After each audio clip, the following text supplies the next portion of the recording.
Hey everyone, tonight we're diving into something that makes your worst Monday morning look like a vacation. We're talking about the Black Death, the pandemic that didn't just change history, it rewrote it in tombstones. And here's the thing, this isn't some distant academic exercise. This is about you. Could you have survived? Would your decisions, your instincts, your sheer stubborn will to live have been enough when half of Europe was literally dying around you? Before we get started, take a moment to like this video if you're genuinely curious about testing your survival instincts against medieval Europe's greatest nightmare. And let me know in the comments where you're watching from and what time it is for you. It's always fascinating to see who's brave enough to join us for these darker chapters of human history. Now settle in, maybe dim the lights, maybe grab something warm to drink. Because we're about to step into a world where the air itself might kill you, where your neighbours could be dead by morning, and where the smell of burning bodies became as common as the smell of bread. It's 1346, and you're living in what historians would later call the twilight of medieval Europe. But you don't know that yet. You don't know that within a year, everything you understand about life, death, and survival is about to be turned upside down and shaken until it breaks. You wake up in a small stone cottage just outside Florence. The morning air carries the usual scents: wood smoke, animal dung, the earthy smell of unwashed bodies and rotting vegetables. Nothing unusual there. In medieval Europe, pleasant smells were a luxury reserved for the very wealthy, and even they couldn't escape the reality that sanitation was more of a suggestion than a practice. Your world is small but predictable. Most people never travel more than a few miles from where they were born. Your universe consists of your village, the nearby market town, and if you're particularly adventurous or unlucky, maybe the occasional trip to Florence itself. The roads are dangerous, bandits are common, and frankly, there's rarely a good reason to leave the familiar misery of home for the unknown misery of somewhere else. But this morning feels different. There's something in the air beyond the usual stench. Whispers have been drifting in with the merchant caravans, strange stories from the east, tales of entire cities emptying, of ships arriving in ports with no living crew, of a sickness so terrible that it kills faster than war, faster than famine, faster than anything anyone has ever seen. You dismiss these stories at first. After all, travellers have always been prone to exaggeration. A minor illness becomes a plague, a few deaths become a massacre, a bad harvest becomes the end of the world. It's human nature to make small disasters sound epic when you're trying to impress people in a tavern, but the stories keep coming, and they're getting closer. Let me paint you a picture of what your world actually looks like, because Hollywood has lied to you about medieval life in ways that would make survival infinitely harder than you imagine. Your village isn't some quaint collection of thatched cottages with flower boxes. It's a cramped, muddy collection of wooden and stone structures, where privacy is a foreign concept, and hygiene is what happens to other people. You share your living space not just with your family, but often with your animals. Pigs, chickens, goats, they all live under the same roof because it's warmer, safer, and frankly you can't afford separate buildings. The floor is packed dirt covered with straw that gets changed when it becomes too disgusting to tolerate, which is less often than you'd hope. Water comes from a well that serves the entire village, assuming it hasn't been contaminated by the runoff from the latrines. And speaking of latrines, they're communal affairs, usually just holes in the ground with wooden seats if you're lucky. The waste flows into cesspits that are supposed to be emptied regularly by professional cleaners, but regulations are more like gentle suggestions, and heavy rains can cause the entire system to overflow into your drinking water. Your typical day starts before dawn. If you're a peasant, which statistically you almost certainly are, your life revolves around agricultural work that's backbreaking, seasonal, and utterly dependent on weather that you have no ability to predict or control. You eat what you grow, and if the harvest fails, you starve. It's that simple. Your diet consists mainly of bread, but not the fluffy white bread you're imagining. This is dense, dark, coarse bread, made from whatever grains are available, often supplemented with less appetizing ingredients when times are hard. Chestnuts, acorns, dried legumes, sometimes things you probably don't want to think about too carefully. If you're wealthy enough to afford meat, it's usually preserved in salt or smoke because refrigeration won't be invented for another few centuries. Fresh meat is a luxury reserved for special occasions or the immediate aftermath of slaughtering an animal, which happens infrequently because live animals are more valuable than dead ones most of the time. You drink ale or weak wine because water is dangerous. This isn't because medieval people were constantly drunk, it's because they understood, through bitter experience, that water often made people sick. The alcohol content in their daily beverages was low, just enough to kill bacteria, but high enough to provide calories and make the liquid safer than whatever was coming out of the ground. But here's what makes your situation particularly precarious as we approach 1347. You're not starting this story in good health. Europe has been struggling for decades with what historians call the Great Famine of 1315 to 1317. This wasn't just a bad harvest year. This was a sustained agricultural disaster that killed millions and left the survivors weakened, malnourished, and vulnerable. The famine started with bizarre weather. Torrential rains flooded fields, rotted crops, and drowned livestock. For 2 solid years, the weather patterns were so extreme that normal agriculture became impossible. In a good year, farmers could expect to harvest 7 grains for everyone they planted. During the famine, they were lucky to get 1 grain back for every 2 they planted. People were literally eating their seed grain, the supplies they needed for the next year's planting, just to survive the winter. The effects went far beyond simple hunger. Malnutrition made people susceptible to diseases that they might normally fight off. Cattle disease reduced livestock numbers by as much as 80% in some regions. Crime rates skyrocketed as desperate people resorted to increasingly extreme measures to find food. There are documented cases of cannibalism and infanticide during the worst periods, and the psychological impact was just as devastating as the physical. Medieval people lived in a world where they believed God controlled everything, where natural disasters were often interpreted as divine punishment for sin.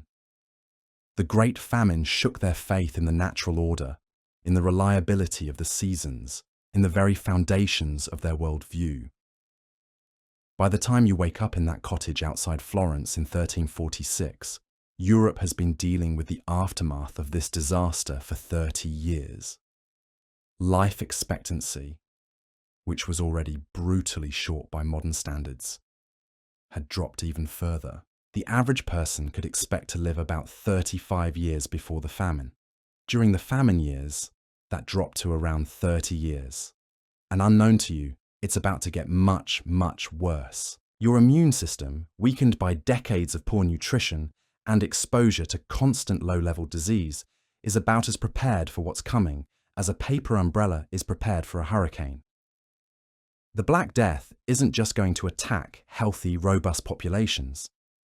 It's going to hit people who are already struggling, already weakened, already living on the edge of survival.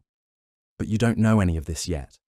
You're just living your life, doing the work that needs doing, dealing with the problems that are right in front of you, the larger forces of history, the trade routes that are carrying death across continents, the political upheavals that are about to reshape society. All of that is invisible to you. What you do notice are the small changes. Merchants arriving with fewer goods and stranger stories. Prices starting to fluctuate in ways that don't make sense. A tension in the air that you can't quite identify, but that makes people more irritable, more suspicious, more likely to cross themselves when strangers approach. The church, which dominates every aspect of medieval life, has been preaching more intensely about sin and repentance. Priests are talking about the end times with an urgency that seems different from their usual apocalyptic warnings. There are more pilgrimages, more public displays of piety, more flagellants wandering the roads, whipping themselves bloody in hopes of appeasing divine wrath. And then, On a morning that starts like any other, everything changes. A merchant caravan arrives in your village, but something is wrong. Half the travelers are missing. The survivors look haggard, terrified, like people who have seen something that broke their understanding of how the world works. They speak in hushed tones about cities where bodies lie unburied in the streets, about ships that drift into harbours with dead crews, about a sickness that kills so quickly that healthy people can die between sunrise and sunset. They describe symptoms that sound like something from a nightmare. Fever that burns so hot it feels like fire under the skin. Swollen lumps in the neck, armpits and groin that grow to the size of eggs or apples and turn black. Vomiting blood. Skin that develops dark blotches until the victim looks more dead than alive. And the smell. They talk about a smell that follows the disease, sweet and rotten at the same time. Most terrifying of all, they speak of how quickly it spreads, not just from person to person, but through entire communities in a matter of days. Villages that were thriving when the merchants passed through on their way east are completely empty on their return journey west. Not abandoned, empty. As in, everyone is dead. You want to dismiss these stories as the usual traveller's exaggerations, but there's something in their eyes that stops you. These aren't people trying to impress an audience in a tavern. These are people who have been traumatized by something beyond their ability to process or understand. And as if to confirm their stories, within days of their arrival, people in your own village start getting sick.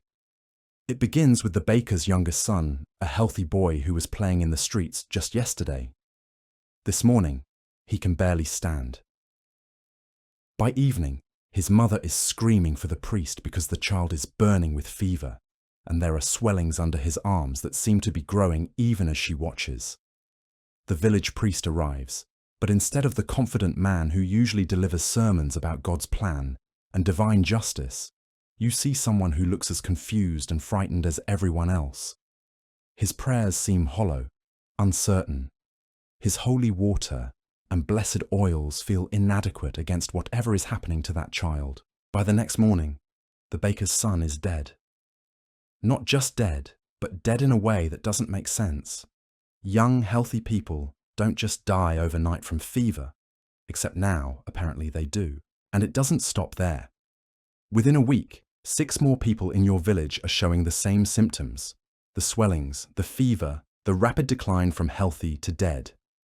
Panic starts to set in. People begin avoiding each other, crossing themselves when they pass neighbours on the street, whispering about curses and divine punishment. The local physician, a man who trained at the university in Bologna and usually carries himself with the confidence of someone who understands the mysteries of the human body, seems as helpless as everyone else. His treatments, bloodletting with leeches, balancing the 4 humours with special diets, burning aromatic herbs to cleanse the air, none of it makes any difference. In fact, some of his treatments seem to make things worse. Patients who submit to bloodletting, already weakened by fever, seem to die faster.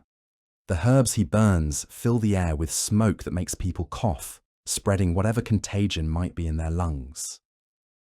His confidence in ancient medical texts and classical authorities looks increasingly foolish as more people die despite his ministrations. But here's where your survival story really begins, because you're faced with the first of many decisions that will determine whether you live or die over the next few years. Do you trust the physician and his treatments? Do you rely on the church and its promises that prayer and penance will protect the faithful? Do you listen to the growing chorus of voices saying that the only rational response is to run, to flee to the countryside and hope that distance will provide safety? Or do you try to understand what's really happening, to observe patterns and make decisions based on what you can see with your own eyes, rather than what authorities tell you should be true?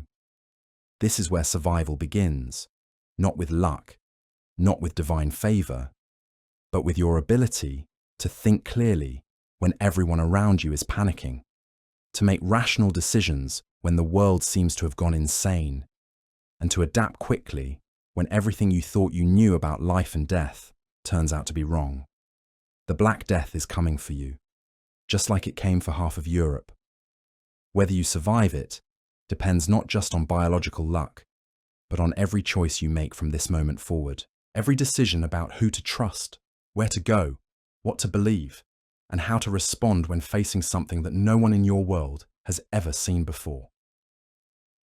Your survival story starts now, and the first choice you have to make might be the most important one of all. Do you flee to the countryside like so many others, or do you stay and try to help your neighbors? This isn't just a moral question. This is a calculation that could determine whether you see another winter. The instinct to run is overwhelming. Every fiber of your being screams that you need to get away from the sickness, away from the bodies, away from the smell of death that's starting to cling to everything in your village. And you're not alone in this thinking. All across Europe, people are making the same calculation. Pack what you can carry, abandon everything else, and hope that distance equals safety. But here's what you don't know yet, what no one in your time understands. The very act of fleeing might be exactly what spreads this nightmare across the continent. Those merchant caravans that brought the first stories, they didn't just carry goods and gossip. They carried infected fleas in their grain sacks, diseased rats in their cargo, and quite possibly the sickness in their own bodies, dormant and waiting to explode into symptoms days after they'd moved on to the next town. The roads of medieval Europe are about to become rivers of contagion, flowing in every direction as panicked populations scatter like seeds in the wind. But you don't know this yet. All you know is that staying feels like suicide, and running feels like the only rational choice a sane person could make. Let's say you decide to run. You're not stupid. You've noticed that the sickness seems to hit the poorest, most crowded parts of your village first. The families who live packed together in single rooms, sharing space with their animals, drinking from the most contaminated wells. Maybe, you think, maybe this is about cleanliness, about getting away from the filth and crowding and finding somewhere clean to wait this out. You pack light because you have to. A change of clothes, whatever food won't spoil, a knife, a few copper coins, maybe a religious medallion, because even if you're not sure God is listening anymore, it can't hurt to try. Everything else, your home, your furniture, your tools, the life you've built over decades, you leave it all behind and pray you'll be able to come back when this madness passes. The roads are chaos. You're not the only one with this idea. Entire families trudge along the muddy paths, carrying children and bundles, driving carts loaded with whatever they couldn't bear to abandon.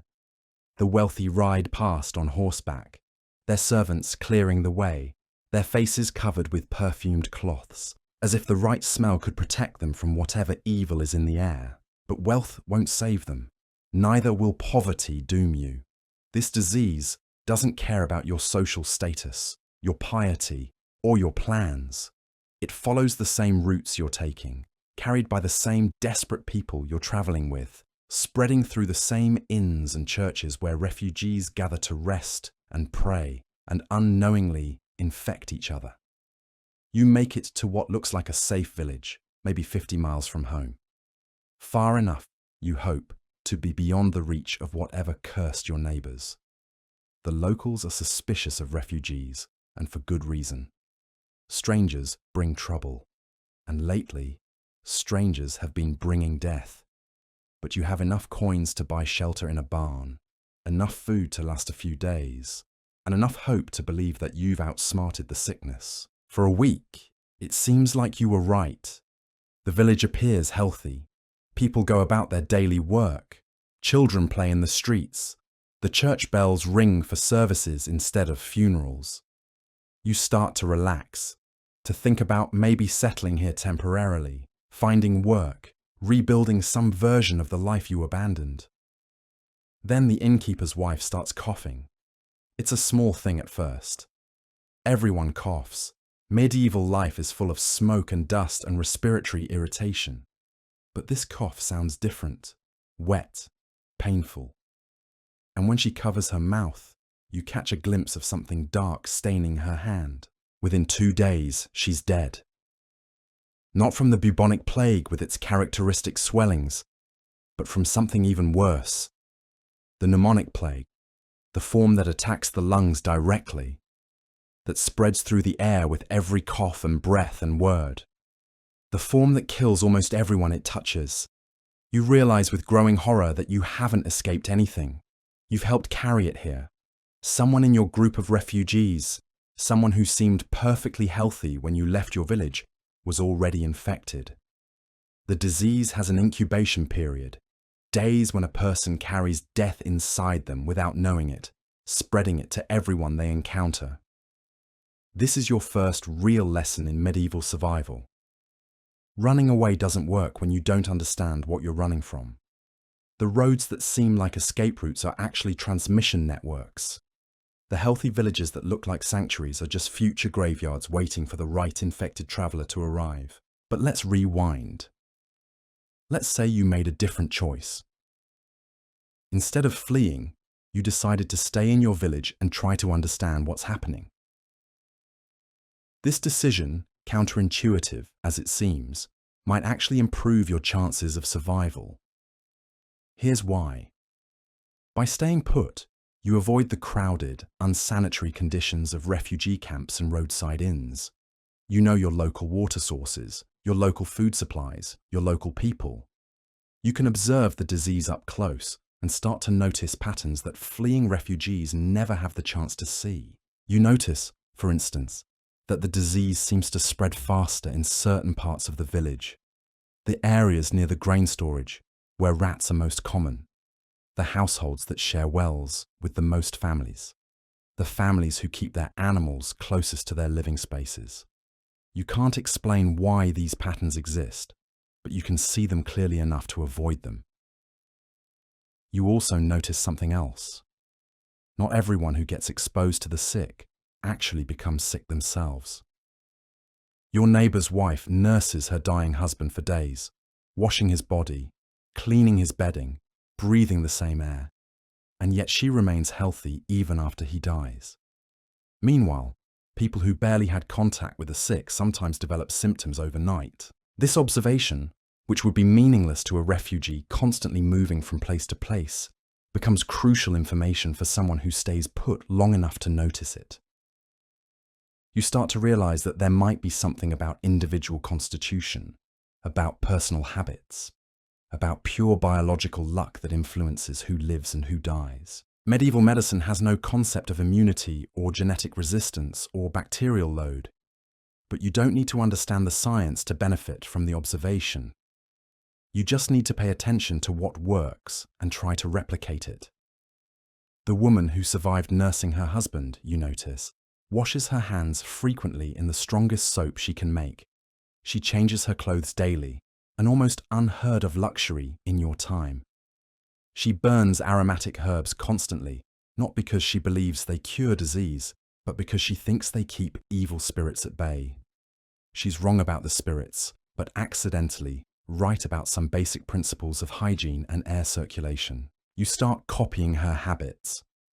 Not because you understand germ theory, which won't be discovered for another 500 years, but because you're desperate enough to try anything and smart enough to notice what seems to work.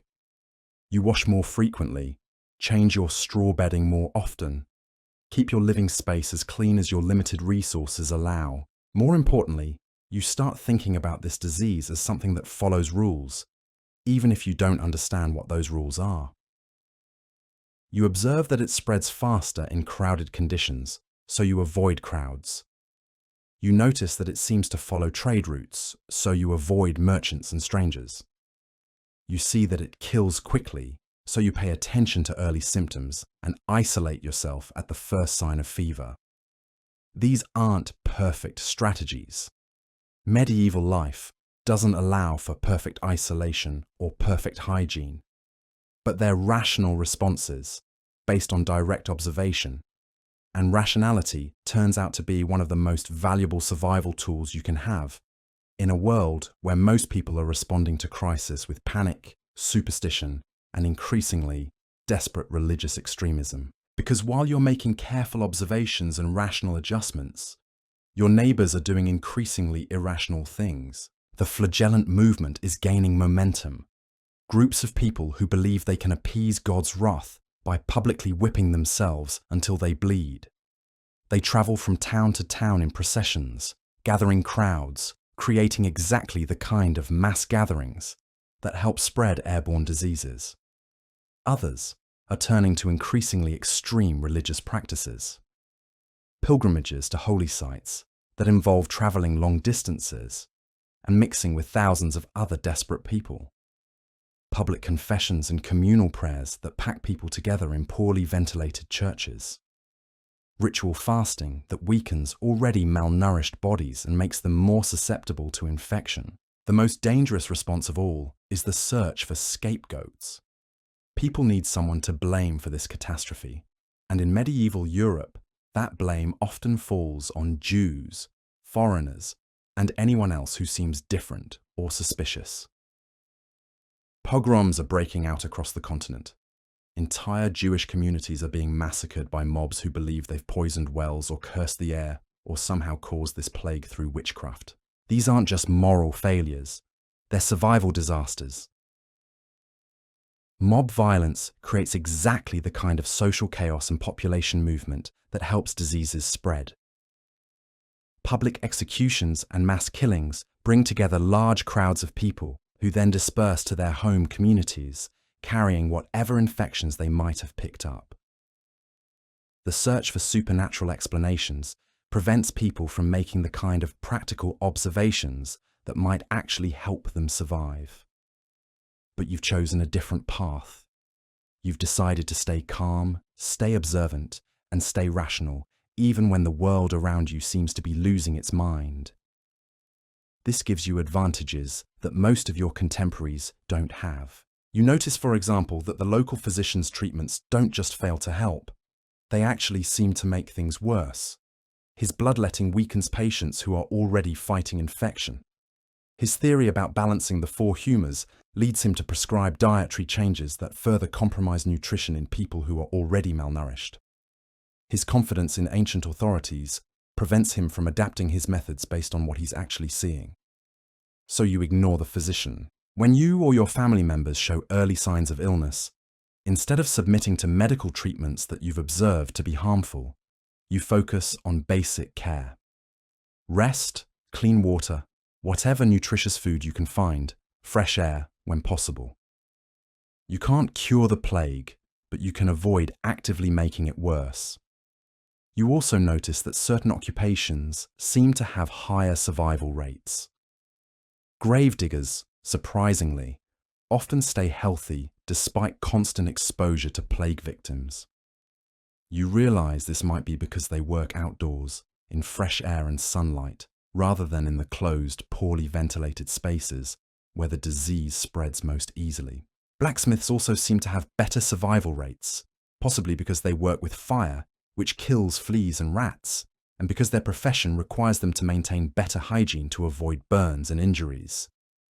Bakers, on the other hand, despite working with fire, seem to get sick frequently, possibly because their grain storage attracts the rats that carry infected fleas.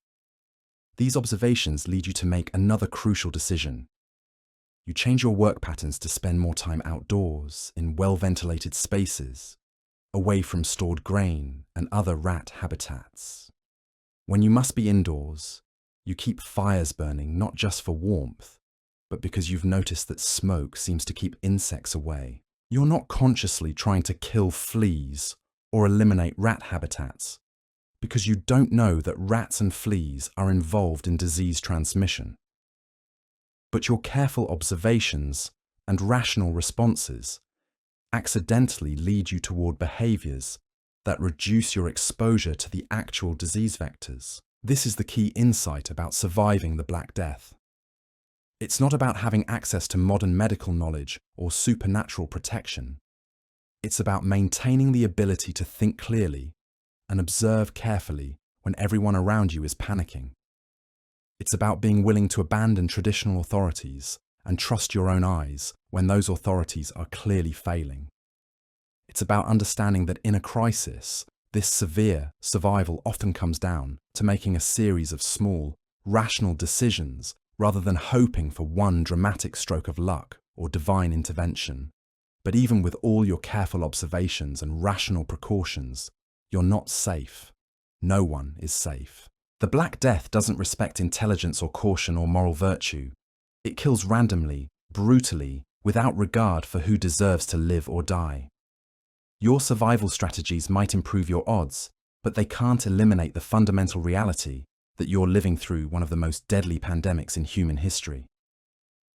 As winter approaches, you face another crucial decision. Do you try to maintain your current survival strategies, staying in your village and hoping your careful precautions continue to protect you? Or do you recognize that the situation is deteriorating faster than your adaptations can keep up with, and make one last desperate attempt to find safety somewhere else? This decision becomes more urgent as you realize that your village is dying, not just from the plague, but from the complete breakdown of everything that makes organized life possible. There aren't enough healthy people left to maintain the wells, to harvest what crops remain, to keep the roads clear, to maintain any of the basic infrastructure that civilization depends on. The survivors are starting to behave in ways that terrify you more than the disease itself. Hoarding food while neighbors starve, abandoning sick family members to die alone, fighting over resources that used to be shared communally. The social bonds that held your community together are dissolving under the pressure of mass death and constant fear. And winter is coming. Medieval winters are deadly, even in normal times. Without adequate food storage, without functioning heating systems, without the community cooperation needed to share resources and maintain shelter, winter during a plague year becomes a double catastrophe. You realize that your survival now depends not just on avoiding disease, but on finding or creating some form of stable community that can function even under these extreme conditions. This means making alliances with other survivors, pooling resources, making hard decisions about who can be helped and who is beyond help.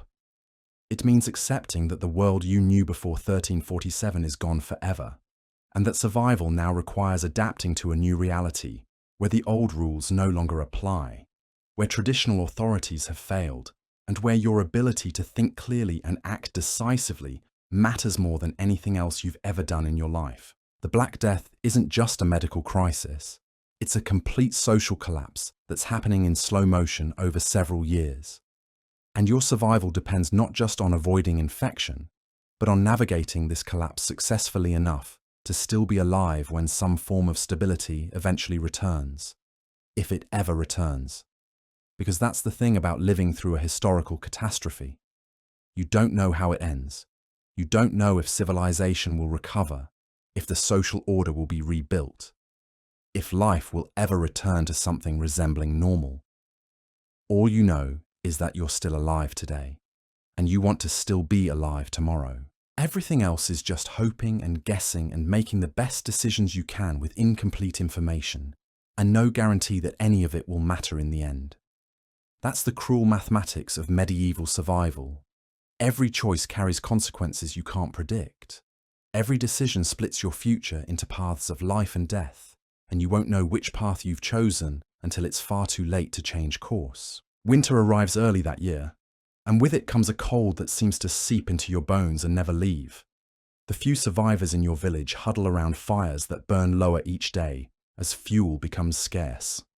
The communal woodpile that used to last through the coldest months is barely half its normal size, because there weren't enough healthy people during autumn to properly prepare for winter. Food becomes the new obsession. The harvest was catastrophic, not because the crops failed, but because there weren't enough living people to bring them in. Fields of grain stand rotting under the first snows, perfectly good food going to waste while people starve just a few hundred yards away. But venturing into those fields means exposure to the cold, to exhaustion, to the very real possibility that you'll collapse and freeze to death before you can make it back to shelter. You've noticed something else disturbing. The rats are getting bolder. With fewer cats around, fewer people to drive them away, fewer maintained buildings to keep them out, the rat population is actually growing even as the human population collapses. They scurry through houses in broad daylight now, no longer afraid of human presence. They've taken over the abandoned buildings, made nests in the bedding of the dead, claimed territory that humans can no longer defend. What you don't realize is that this isn't just an annoyance, it's a death sentence waiting to happen. Those rats carry the fleas that carry the disease, and as their population grows and spreads into new territories, they're creating an ever-expanding reservoir of plague that can reignite at any moment. The disease isn't gone, it's just dormant, waiting for the right conditions to explode back into human populations. But you're focused on more immediate concerns, like the fact that your neighbour Willem has been coughing for 3 days now. Not the dry, harsh cough of someone who's been breathing too much smoke from poorly ventilated fires. This is the wet, painful cough that you've learned to recognise as the early warning sign of pneumonic plague. Willem is a good man, a skilled carpenter who's been helping to repair roofs and seal gaps in walls as winter approaches. Losing him would be a disaster for the handful of families still alive in your village, but keeping him around might doom everyone else. This is the kind of impossible decision that medieval survival forces on you constantly. Practical necessity versus human compassion. Community survival versus individual loyalty. You make the hard choice. You convince Willem to isolate himself in his workshop, a small building separated from the main living areas. You bring him food and water, but you don't get close. You talk to him through the door, monitoring his condition, hoping against hope that maybe this time it's just a normal winter cough that will clear up in a few days. It doesn't clear up. By the 5th day, Willem is coughing up blood. By the 7th day, you can hear him struggling to breathe even through the wooden walls. By the 10th day, there's no sound at all from inside the workshop. You wait 3 more days before you're willing to open the door. When you finally do, Willem is dead, his body already stiff and cold. But here's what's remarkable about this moment. You don't panic. You don't fall into despair or rage at God or abandon all rational thought. You treat this as a problem to be solved. You've learned, through months of careful observation, that bodies need to be disposed of quickly and safely.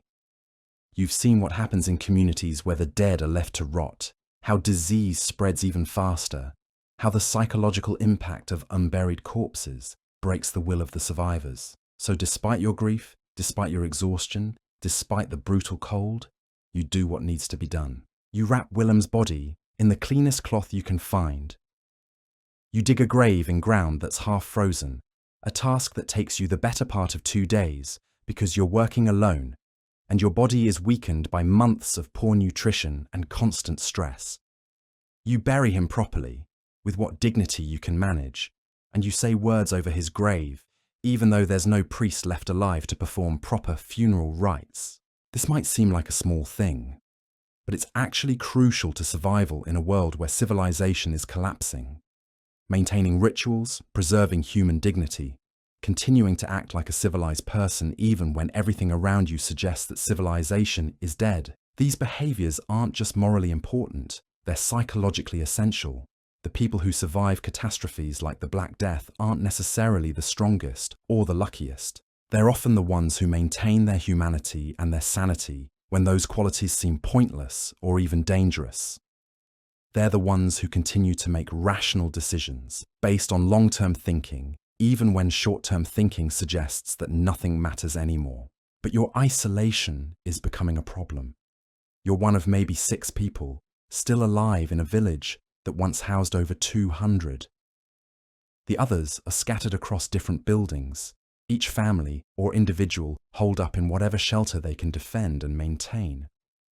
You see smoke from chimneys, so you know people are still alive, but direct contact has become rare and carefully managed.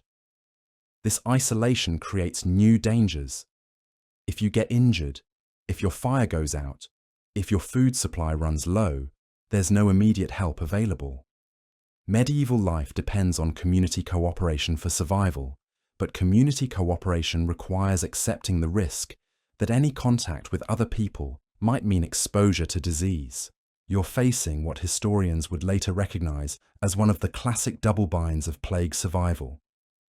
Isolation protects you from disease, but makes you vulnerable to accidents, starvation, and the gradual breakdown of the infrastructure that keeps you alive.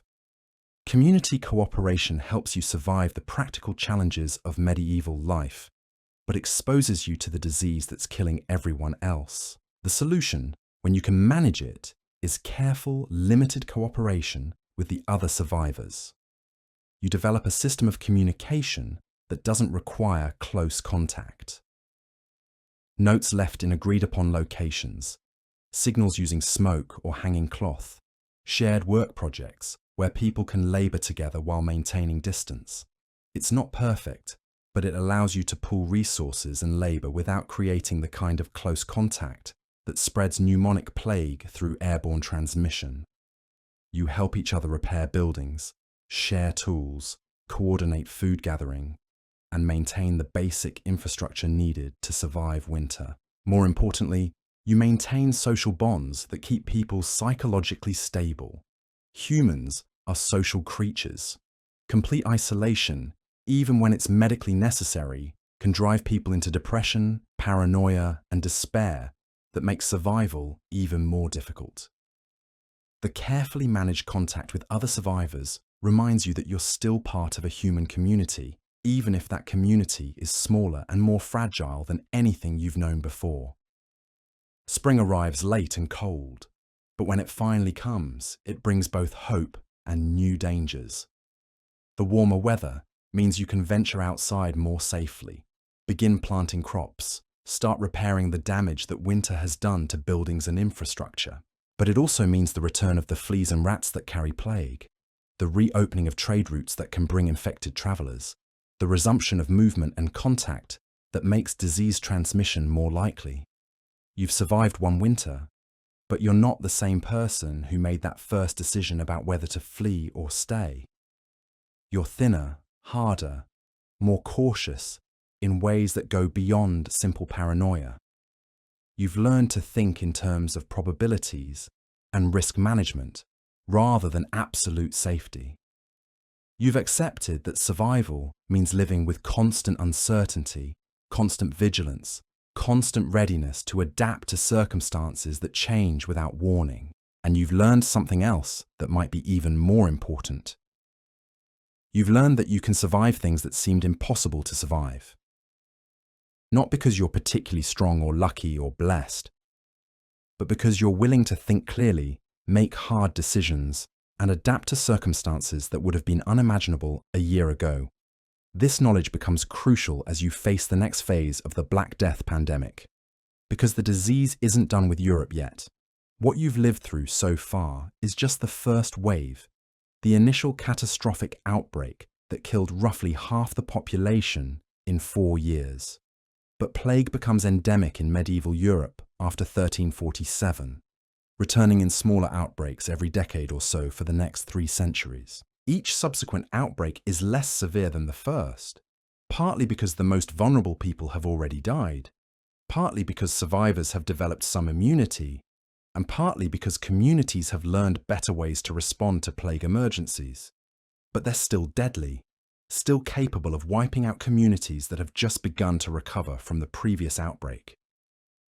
Your survival now depends not just on getting through this immediate crisis, but on adapting to a world where plague is a permanent threat, where the social and economic structures that once provided stability have been permanently altered, and where the skills needed for survival are fundamentally different from anything previous generations had to learn. The old world, the world of predictable harvests and stable communities and traditional authorities, is gone forever.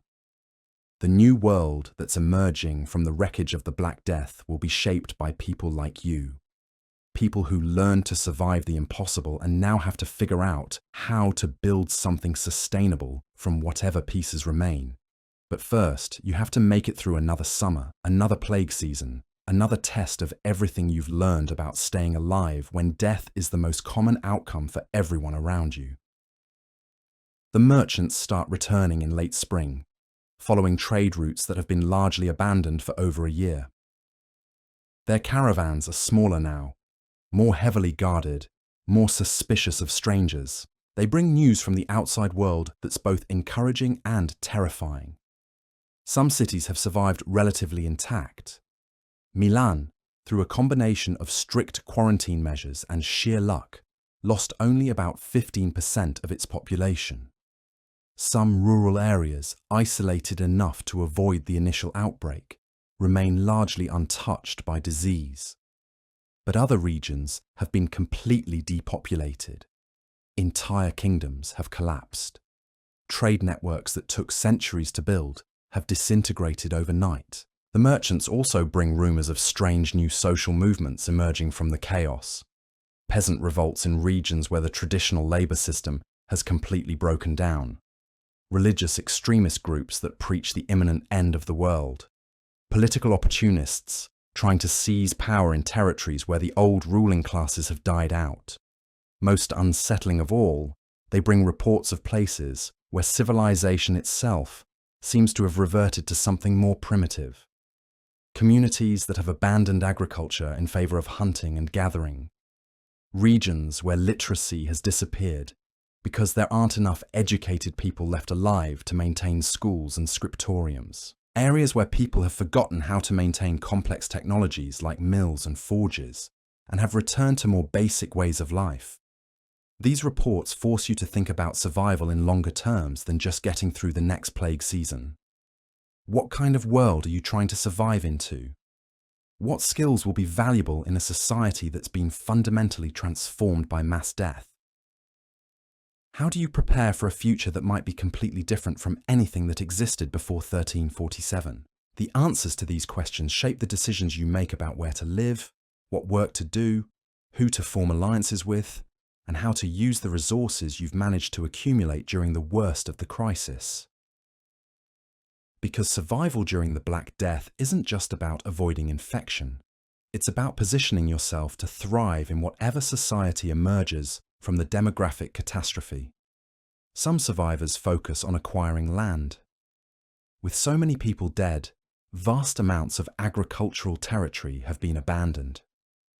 For the first time in centuries, land is more abundant than labour. A peasant who would never have been able to afford property under the old system can now claim substantial holdings simply by being willing to work them. Others focus on developing skills that will be valuable in a labour-scarce economy. Craftsmen, in particular, find themselves in unprecedented demand.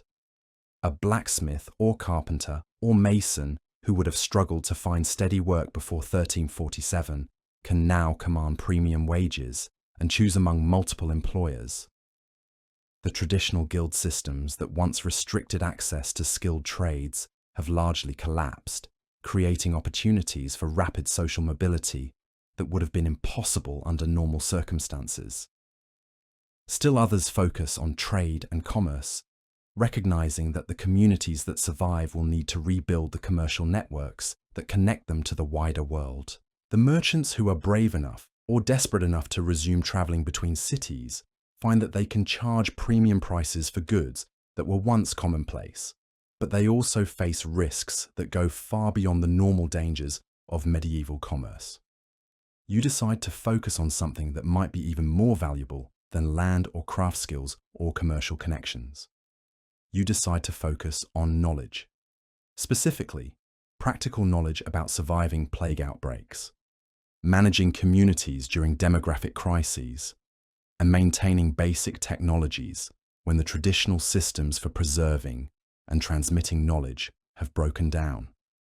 This decision is based on a crucial insight about what the post-plague world will need most. It won't just need people who can farm land or craft goods or transport merchandise. It will need people who understand how complex systems work, who can solve problems that have never been solved before, who can adapt quickly to circumstances that have no historical precedent. You start keeping detailed records of everything you've learned about plague survival, which treatments seem to help and which make things worse, which social arrangements reduce disease transmission and which accelerate it, which economic strategies work when normal markets have collapsed, and which lead to starvation and social breakdown. You also start collecting knowledge from other survivors, documenting their experiences and insights, building what amounts to a manual for surviving demographic catastrophe. This isn't just academic curiosity. This is practical preparation for the reality that plague will return. And when it does, communities will need people who understand how to respond effectively. More importantly, you start thinking about how to preserve and transmit this knowledge to the next generation. The traditional systems for education, the monasteries and cathedral schools and guild apprenticeships, have been severely damaged by the plague. Many centers of learning have been completely abandoned. Entire libraries have been lost as buildings collapse and manuscripts rot in abandoned scriptoriums. If the knowledge needed for survival is going to survive the demographic crisis, it will need new systems for preservation and transmission. Systems that can function even when traditional authorities have failed, even when the social structures that once supported education have collapsed, even when literacy itself becomes rare. You're not the only survivor thinking along these lines. Across Europe, people are recognizing that the post-plague world will need to rebuild not just its population and economy, but its entire intellectual infrastructure. New schools are being founded in communities that have enough survivors to support them. New systems for preserving books and documents are being developed by monasteries that have lost most of their monks, but still recognize the importance of maintaining their libraries. Most importantly, new approaches to practical knowledge are emerging that place less emphasis on ancient authorities and more emphasis on direct observation and experimentation. The failure of traditional medical and religious authorities during the plague crisis has created space for new ways of thinking about how the world works and how human beings can best adapt to circumstances that traditional wisdom never anticipated. You're living through what historians will later recognize as one of the great intellectual transformations in European history. The Renaissance, the Scientific Revolution, the Protestant Reformation, all of these movements have their roots in the demographic and social crisis created by the Black Death. The collapse of traditional authorities created space for new forms of knowledge and new approaches to understanding the world. But you don't know any of this yet. You're just trying to survive, day by day, season by season, in a world that seems to be falling apart faster than it can be rebuilt. You're making practical decisions based on immediate circumstances, not grand historical movements or intellectual transformations. And yet, those practical decisions are part of what creates the larger transformation. Every time you choose to trust direct observation over traditional authority, every time you adapt your behavior based on what you can see working, rather than what you've been told should work, every time you solve a problem through experimentation rather than consultation with ancient texts, you're participating in a fundamental shift in how human beings approach the challenge of survival. The summer of 1349 brings new challenges that test everything you've learned about plague survival.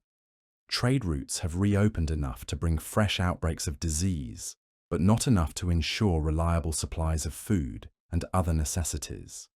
Political authority has collapsed in some regions, but is being rebuilt along new lines in others, creating uncertainty about law, taxation, and property rights. Most dangerously, the social bonds that hold communities together are under constant stress.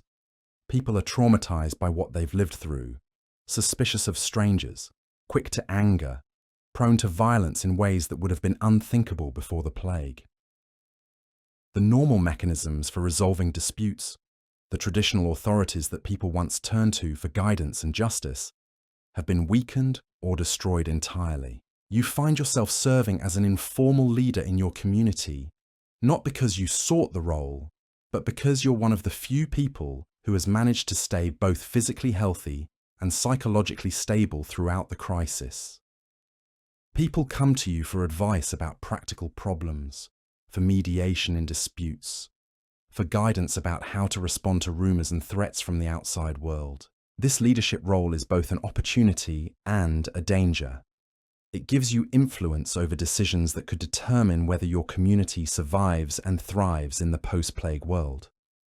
But it also makes you a target for people who disagree with your decisions, who blame you for problems that are beyond anyone's control, or who simply need someone to hold responsible for the catastrophes they've endured.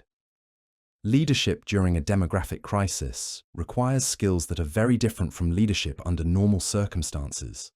You can't rely on traditional sources of authority, established procedures, or clear chains of command. You have to make decisions based on incomplete information, under extreme time pressure, with life or death consequences for everyone involved. You also have to manage people who are dealing with levels of trauma and stress that push them beyond normal psychological limits. Grief, fear, anger, despair, all of these emotions are constantly present in your community, and they can explode into violence or paralysis at any moment. Your survival, and the survival of everyone around you, depends on your ability to help people channel these emotions in productive rather than destructive directions. The skills you develop as a crisis leader, the ability to make decisions under uncertainty, to manage traumatized populations, to rebuild social institutions from scratch, these become some of the most valuable assets you possess. As European society slowly begins to recover from the demographic catastrophe, but recovery is slow, uneven, and constantly threatened by new outbreaks of disease. The plague returns to your region in the autumn of 1349, less severe than the initial outbreak, but still deadly enough to kill several more members of your community. It returns again in 1352, and again in 1356, and again in 1361. Each outbreak tests your survival strategies in new ways. The disease evolves, developing new symptoms and transmission patterns that require constant adaptation of your protective measures. The social and economic disruption caused by repeated outbreaks prevents the kind of sustained recovery that would make communities more resilient to future crises. Most challenging of all, the psychological impact of living under constant threat of renewed catastrophe begins to wear down even the most resilient survivors. The hypervigilance that helped you survive the initial crisis becomes exhausting when it has to be maintained for years or decades. The social isolation that protected you from disease transmission becomes a barrier to the kind of community rebuilding that's necessary for long-term recovery. You're forced to develop new strategies for what historians call living with endemic plague. This means accepting that the disease will be a permanent feature of your world, while still maintaining the hope and energy needed to build a meaningful life under these circumstances. It means learning to balance reasonable precautions against disease transmission with the human need for social connection and community engagement. It means developing economic and political institutions that can function effectively even when they're periodically disrupted by demographic crises. It means preserving and transmitting knowledge and culture in ways that can survive repeated social disruptions. Most importantly, it means accepting that the world you're building will be fundamentally different from the world that existed before 1347, and that survival requires embracing this difference rather than trying to recreate something that can never be recovered. The decade of the 1350s becomes a period of gradual adaptation to this new reality. Communities that survive learn to function with much smaller populations. Economic systems adapt to chronic labor shortages. Political institutions develop new forms of legitimacy that don't depend on traditional hereditary authority. New technologies emerge that allow smaller populations to maintain standards of living that would have been impossible with the old labor-intensive methods. New social institutions develop that provide security and support without requiring the kind of dense social networks that were vulnerable to disease transmission. New forms of cultural expression emerge that reflect the psychological and spiritual impact of living through demographic catastrophe. Art, literature, music, and religious practice all evolve to address themes of mortality, survival, and recovery that would have been less relevant before the plague. You're not just surviving the Black Death, you're participating in the creation of a new form of European civilization that will define the late medieval and early modern periods. The skills you've developed, the knowledge you've accumulated, the institutions you've helped build, all of these become part of the foundation for the world that emerges from the crisis. But that's still years in the future. Right now, as winter approaches again, you're focused on the immediate challenges of keeping your community alive through another season of cold, hunger, and potential disease outbreak. You're making the same kinds of practical decisions you've been making for 3 years now, balancing risks and benefits, adapting to changing circumstances, maintaining hope in the face of constant uncertainty. The difference is that now you have experience. You know what works and what doesn't. You've developed intuitions about how to read early warning signs of problems before they become crises. You've built relationships with other survivors that provide mutual support and shared knowledge. Most importantly, you've learned that survival isn't just about avoiding death. It's about maintaining the capacity to build something meaningful from whatever materials are available, even when those materials are the fragments of a world that has been shattered by forces beyond human control. This knowledge, hard-won through years of crisis and loss, becomes the foundation for everything that comes next. Not just your own survival, but the survival of your community, your culture, and your civilization. The Black Death is far from over, but you're no longer the same person who faced that first impossible choice about whether to flee or stay. You're someone who has learned to survive the impossible, and now you have to figure out what to do with that knowledge in a world that will never be the same. The year 1350 dawns with a bitter irony. You've survived longer than most people expected to survive anything in medieval Europe, but the world you're surviving in bears little resemblance to the one you knew 3 years ago. The morning air still carries that familiar cocktail of wood smoke and human waste, but now there's something else mixed in. Silence. The kind of profound quiet that comes when a landscape that once buzzed with human activity has been mostly emptied of human voices. You've become something that didn't exist before the plague began, a specialist in catastrophe, someone who understands how societies collapse and what it takes to build them back up from nothing.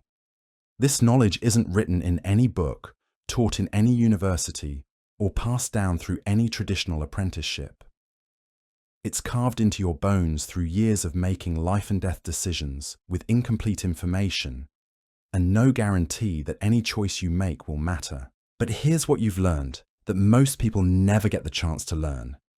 Collapse isn't a single event. It's a process that unfolds over years, creating opportunities even as it destroys everything familiar. The social structures that once seemed permanent and unchangeable turn out to be surprisingly fragile when enough pressure is applied. But human beings turn out to be surprisingly adaptable when survival requires them to become something they never imagined they could be. The village that you've helped hold together through 3 plague seasons is starting to look like something new.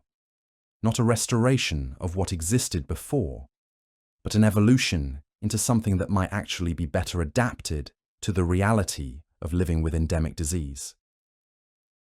The houses are more widely spaced now, built with better ventilation and easier access to running water.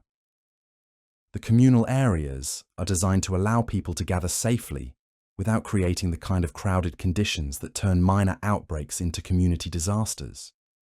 More importantly, the social relationships have evolved in ways that would have been impossible under the old system. The rigid hierarchy that once determined who could speak to whom, who could own what, who could marry whom, has been replaced by something more fluid and merit-based. When survival depends on competence rather than birth, when there aren't enough people alive to maintain artificial distinctions between social classes, when traditional authorities have failed so completely that their legitimacy has evaporated, society reorganizes itself around more practical principles. You've watched this transformation happen not just in your own community, but in the reports that filter in from other regions that have managed to achieve some stability. Peasants who would never have been allowed to own land under the old system are now farming substantial holdings. Craftsmen, who would have spent their entire lives as apprentices, are now masters of their trades by necessity. Women who would have been confined to domestic roles are now managing businesses, leading communities, making decisions that affect the survival of entire populations. The economic implications of this social reorganization are staggering. For the first time in European history, labor is more valuable than land. Workers can demand wages that would have been unthinkable before the plague. They can move freely between employers, negotiating for better working conditions, refusing to accept the kind of exploitation that was once considered natural and inevitable. This shift in economic power is creating ripple effects that extend far beyond simple wage negotiations. The feudal system that organized medieval society around land ownership and hereditary obligation is breaking down in regions where there simply aren't enough people alive to maintain it. New forms of economic organization are emerging that depend more on voluntary cooperation and mutual benefit than on coercion and traditional authority. But these changes are happening against a backdrop of constant threat. The plague hasn't disappeared. It's become endemic, returning in smaller outbreaks every few years, preventing the kind of sustained population recovery that would allow society to fully stabilize. Each new outbreak tests the resilience of the communities that have managed to rebuild, forcing them to adapt their survival strategies to changing circumstances. You've noticed that the disease itself seems to be evolving. The outbreaks in 1350 and 1351 had slightly different characteristics than the initial catastrophic wave. The symptoms develop more slowly in some cases. The transmission patterns are less predictable. The mortality rates vary more widely between different communities. This means that the survival strategies that worked during the first outbreak need constant refinement and adaptation. The medical understanding of the disease is also evolving, though slowly and unevenly. The physicians who survived the initial outbreak, by abandoning traditional treatments and focusing on practical observation, are beginning to develop new approaches that actually seem to help some patients. Not cures exactly, but supportive care that improves survival rates for people with strong enough constitutions to fight off the infection. These medical innovations are spreading through informal networks of practitioners who share information based on direct experience rather than ancient authorities. It's a radically different approach to medical knowledge than anything that existed before the plague, and it's producing results that are gradually improving survival rates in communities that have access to trained healers. But medical care is still a luxury that most people can't afford, and many communities can't provide. The majority of plague survival still depends on the same factors that determined your own survival. Rational decision-making under extreme pressure. Careful observation of disease patterns and transmission routes. Willingness to adapt behavior based on what works rather than what traditional wisdom suggests should work.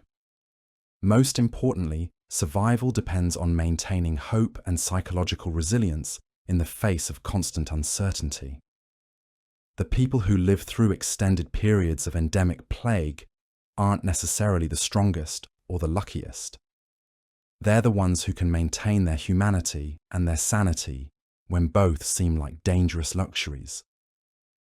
This psychological dimension of survival becomes more important as the immediate crisis evolves into a chronic condition.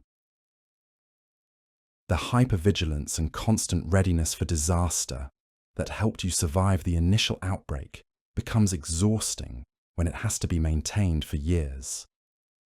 The social isolation that protected you from disease transmission becomes a barrier to the kind of community building that's necessary for long-term recovery.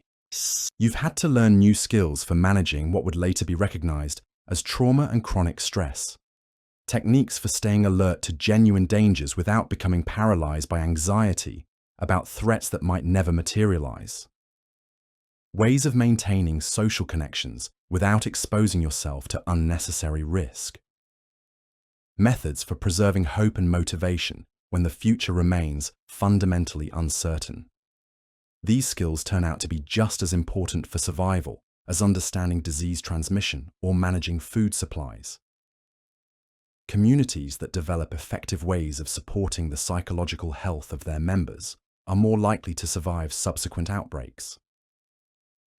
Individuals who maintain their mental resilience are better able to make the kind of rational decisions that improve their chances of long-term survival. The spring of 1351 brings news that forces you to think about survival in even broader terms. Messengers arriving from the south report that some Italian city-states have begun implementing systematic quarantine measures that seem to be genuinely effective at controlling plague outbreaks. Not just the crude isolation measures that most communities have tried, but sophisticated public health systems that can identify and contain disease transmission before it spreads throughout the population. These reports are both encouraging and troubling. Encouraging because they suggest that the plague can be controlled through human action rather than divine intervention or random luck. Troubling because they highlight how much more effective, organized, well-funded public health measures are compared to the improvised survival strategies that most communities have been forced to rely on. The city of Ragusa, according to these reports, has implemented a 40-day quarantine period for all arriving ships and travelers. Anyone wanting to enter the city must spend more than a month in isolation facilities outside the city walls, monitored by health officials who check daily for signs of disease. Only after completing the full quarantine period without developing symptoms are people allowed to enter the city proper. This system requires resources and organizational capacity that most communities simply don't possess. Purpose-built isolation facilities, trained health inspectors, administrative systems capable of tracking quarantine periods and managing supplies for isolated populations, enforcement mechanisms that can compel compliance with quarantine requirements. It's a level of institutional sophistication that represents a completely different approach to plague survival than anything you've experienced. But the reports suggest that it works. Ragusa's mortality rate during recent outbreaks has been a fraction of what most communities experience. The city has maintained economic activity, political stability, and population growth, even while plague continues to devastate less organized regions. It's proof that human beings can develop effective responses to pandemic disease, but only when they have sufficient resources and social organization to implement complex public health measures. This creates a difficult strategic question for you and your community. Do you try to maintain your current survival strategies, which have worked reasonably well but require constant vigilance and adaptation? Or do you attempt to relocate to a region with more sophisticated public health infrastructure, accepting the risks involved in long-distance travel and the challenges of integrating into an established community? The decision becomes more urgent as you receive reports of political instability in regions that lack effective plague control measures. The demographic crisis created by repeated outbreaks is generating social conflicts that are almost as dangerous as the disease itself. Peasant revolts in areas where traditional labor systems have completely broken down. Religious extremism in communities where people have lost faith in established authorities. Banditry and warfare in regions where political control has collapsed entirely. These conflicts create additional threats to survival that go beyond the immediate danger of plague infection. Armies moving through the countryside spread disease along with violence. Refugees fleeing conflict zones carry infections to previously stable communities. Economic disruption caused by warfare interferes with food production and trade networks that communities depend on for survival. You realize that long-term survival requires thinking not just about avoiding disease, but about positioning yourself in regions that are likely to remain politically and economically stable over the coming decades. This means evaluating not just the immediate public health measures in different areas, but their long-term capacity to maintain organized institutions and effective governance. The information available to make these judgments is fragmentary and often unreliable. Travelers' reports are colored by their own experiences and biases. Political propaganda from different regions presents misleading pictures of local conditions. Economic data is scarce and often outdated by the time it reaches your community. You're forced to make decisions about your future based on incomplete information and educated guesses about trends that might not continue. But this uncertainty is itself a crucial lesson about survival in a world transformed by demographic catastrophe.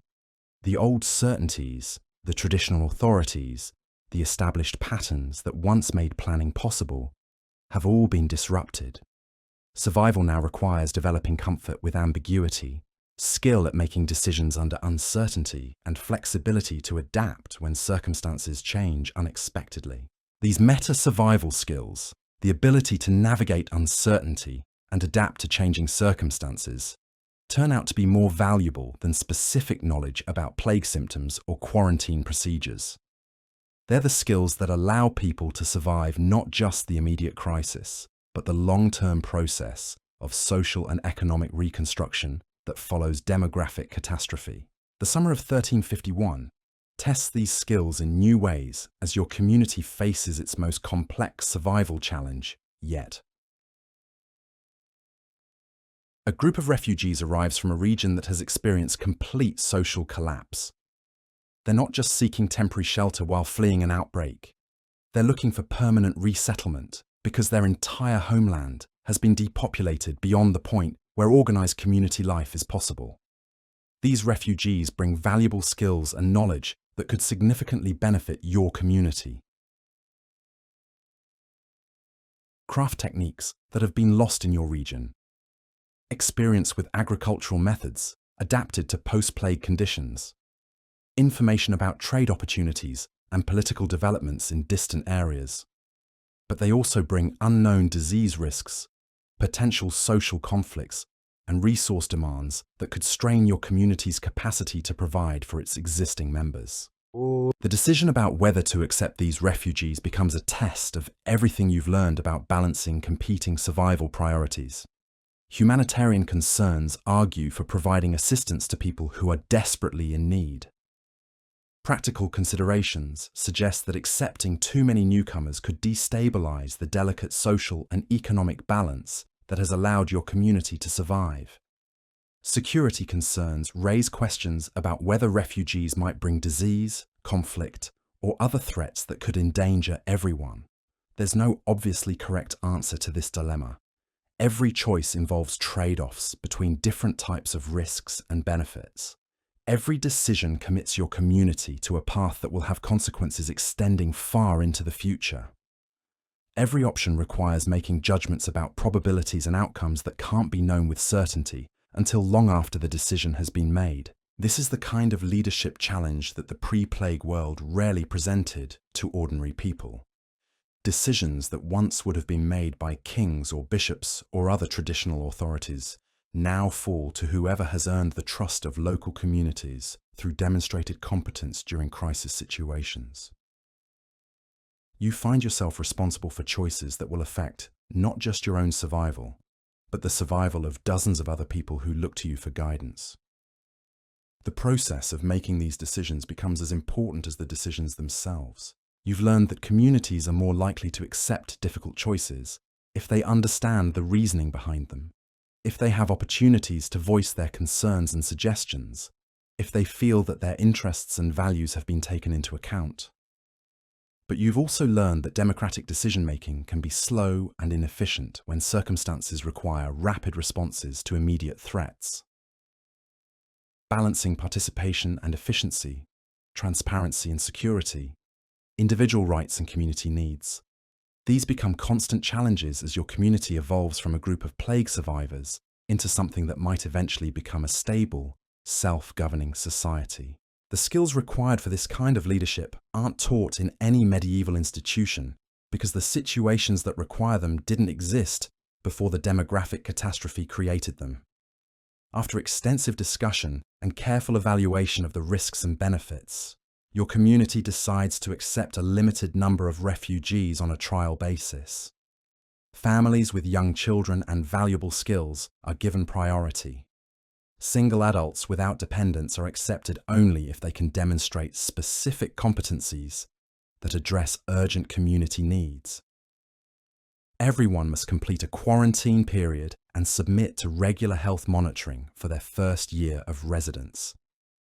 This decision reflects the kind of pragmatic compromise that characterizes much of post-plague social organization, not the rigid rules and absolute authorities of the old system, but flexible arrangements that can be adjusted based on experience and changing circumstances. Not perfect solutions that eliminate all risks, but reasonable approaches that balance competing concerns, while maintaining the community's capacity to adapt to new challenges.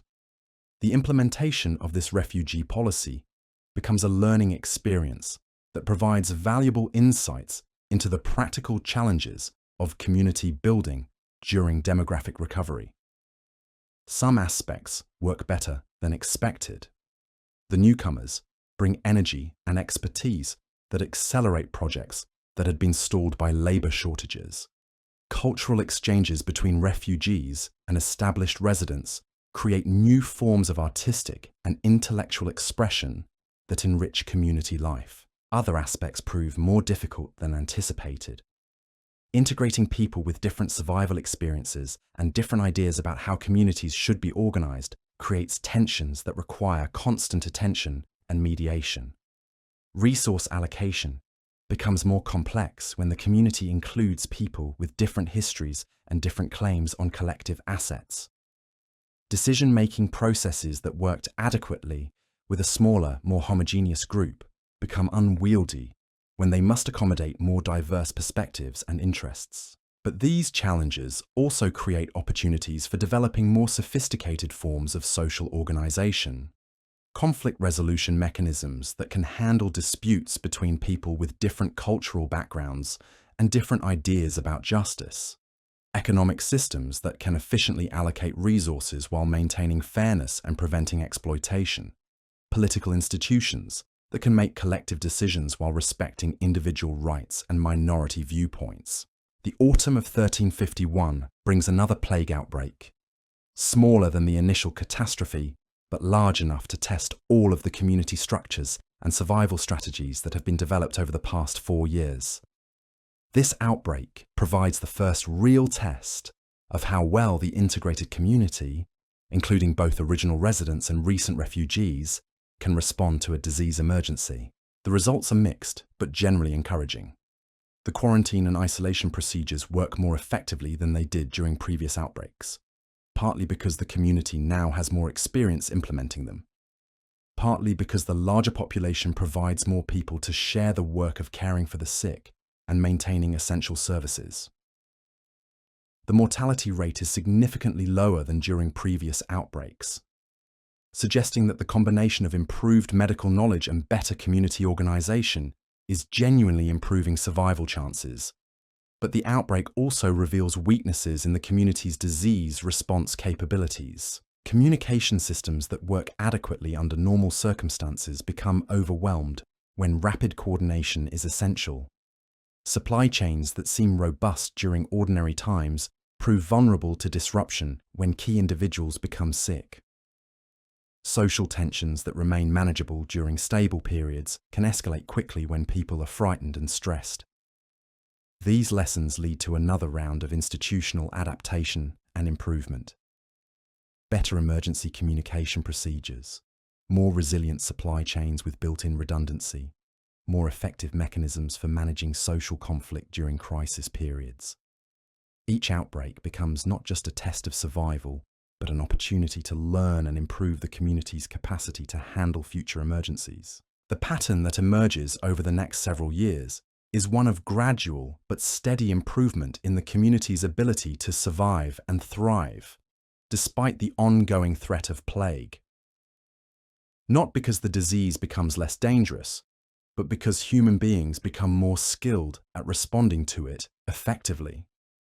Not because the fundamental uncertainties disappear, but because people develop better ways of making decisions and taking action despite uncertainty. This process of adaptation and improvement isn't unique to your community. Reports from other regions suggest that similar patterns are emerging wherever people have managed to maintain organized community life through the demographic crisis. Societies are learning to live with endemic plague in ways that allow them to preserve and develop human civilization, despite the ongoing threat of epidemic disease. The techniques developed during this period, quarantine procedures, public health monitoring, emergency response protocols, community decision-making processes, adapted to crisis conditions, become the foundation for more sophisticated institutional arrangements that will eventually evolve into early modern forms of government and social organization. But that's still decades in the future. For now, you're focused on the immediate challenges of maintaining community survival and cohesion through another winter, another plague season, another year of constant adaptation to changing circumstances.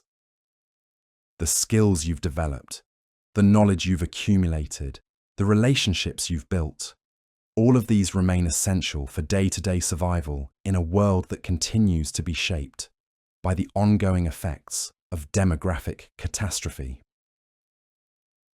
The winter of 1351-1352 proves to be one of the most challenging yet, not because of disease outbreaks or food shortages, but because of the psychological toll of living with constant uncertainty for over 4 years. The hypervigilance that helped people survive the initial crisis has become a source of chronic stress that interferes with the kind of long-term planning and relationship building that communities need for sustainable recovery. People are tired in ways that go beyond physical exhaustion. They're tired of making life and death decisions, tired of constantly evaluating risks and adapting to new circumstances, tired of living with the knowledge that everything they've built could be destroyed by the next outbreak or the next crisis. This psychological fatigue becomes as serious a threat to community survival as any external danger. Addressing this challenge requires developing new approaches to community life that can maintain necessary vigilance while providing opportunities for rest, recreation, and the kind of normal human activities that make life worth living. Festivals and celebrations that bring people together safely. Artistic and cultural activities that provide emotional outlets and preserve human creativity. Educational programs that give people hope for the future by preparing them for roles in a recovering society. These activities aren't luxuries or distractions from the serious business of survival. They're essential components of a survival strategy that recognizes that human beings need more than food, shelter, and protection from disease to maintain the psychological resilience required for long-term survival in challenging circumstances. The community begins experimenting with new forms of cultural expression that reflect the unique experiences of plague survivors. Music that captures the emotional complexity of living through demographic catastrophe. Stories that help people process trauma while maintaining hope for recovery. Rituals that honor the dead while celebrating the persistence of life and community. These cultural innovations serve multiple functions beyond their obvious artistic and emotional value. They help preserve the memory and lessons of the plague years for future generations.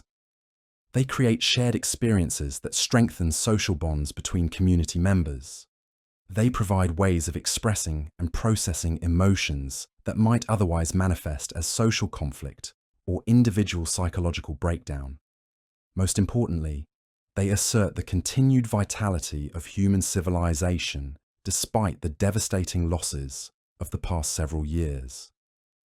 They demonstrate that people can maintain their humanity, their creativity, their capacity for beauty and meaning, even under circumstances that seem designed to reduce existence to mere biological survival. The spring of 1352 marks the 5th anniversary of the initial plague outbreak, and it provides an opportunity to reflect on how much has changed since that first terrible morning when the baker's son died of a disease that no one understood. The community that has emerged from 5 years of crisis bears little resemblance to the village that existed before the plague began, but it has proven its capacity to survive and adapt to circumstances that would have been unimaginable under the old social order. The population is smaller, but more resilient. The social structure is more flexible, but more effective at making collective decisions. The economy is more precarious, but more adaptable to changing circumstances. The culture is more focused on survival, but more creative in finding ways to make survival meaningful and sustainable. These changes reflect broader transformations that are occurring throughout Europe as societies adapt to the reality of living with endemic plague. The feudal system is giving way to more flexible forms of social organization. Traditional authorities are being replaced by new forms of leadership based on demonstrated competence rather than hereditary status. Economic relationships are being restructured around voluntary cooperation rather than coercive obligation. The medieval world is evolving into something that will eventually be recognized as early modern Europe, not through gradual evolutionary change, but through rapid transformation driven by the necessity of adapting to demographic catastrophe. The plague hasn't just killed individual people. It has killed entire ways of organizing society, forcing survivors to invent new institutions and new relationships that are better adapted to the realities of the post-plague world. You've been a participant in this historical transformation, but more than that, you've been one of its architects. The decisions you've made, the problems you've solved, the institutions you've helped create, all of these have contributed to the larger process of social reconstruction that is reshaping European civilization. The survival strategies you've developed have implications that extend far beyond your own community. The techniques for rational decision-making under uncertainty, the methods for organizing communities around competence rather than tradition, the approaches to managing collective resources during crisis conditions. All of these innovations are being adopted and adapted by other communities facing similar challenges. The knowledge you've accumulated about living with endemic disease is becoming part of a new understanding of public health that will eventually lead to more effective methods of controlling epidemic diseases. The leadership skills you've developed are contributing to new forms of democratic governance that will eventually challenge the traditional authority structures of medieval society. Most importantly, the psychological resilience you've maintained, the ability to preserve hope and humanity under extreme circumstances, has become a model for how human beings can respond to catastrophic challenges without losing the qualities that make them human. But these broader historical implications remain largely invisible to you as you focus on the immediate challenges of community survival and development.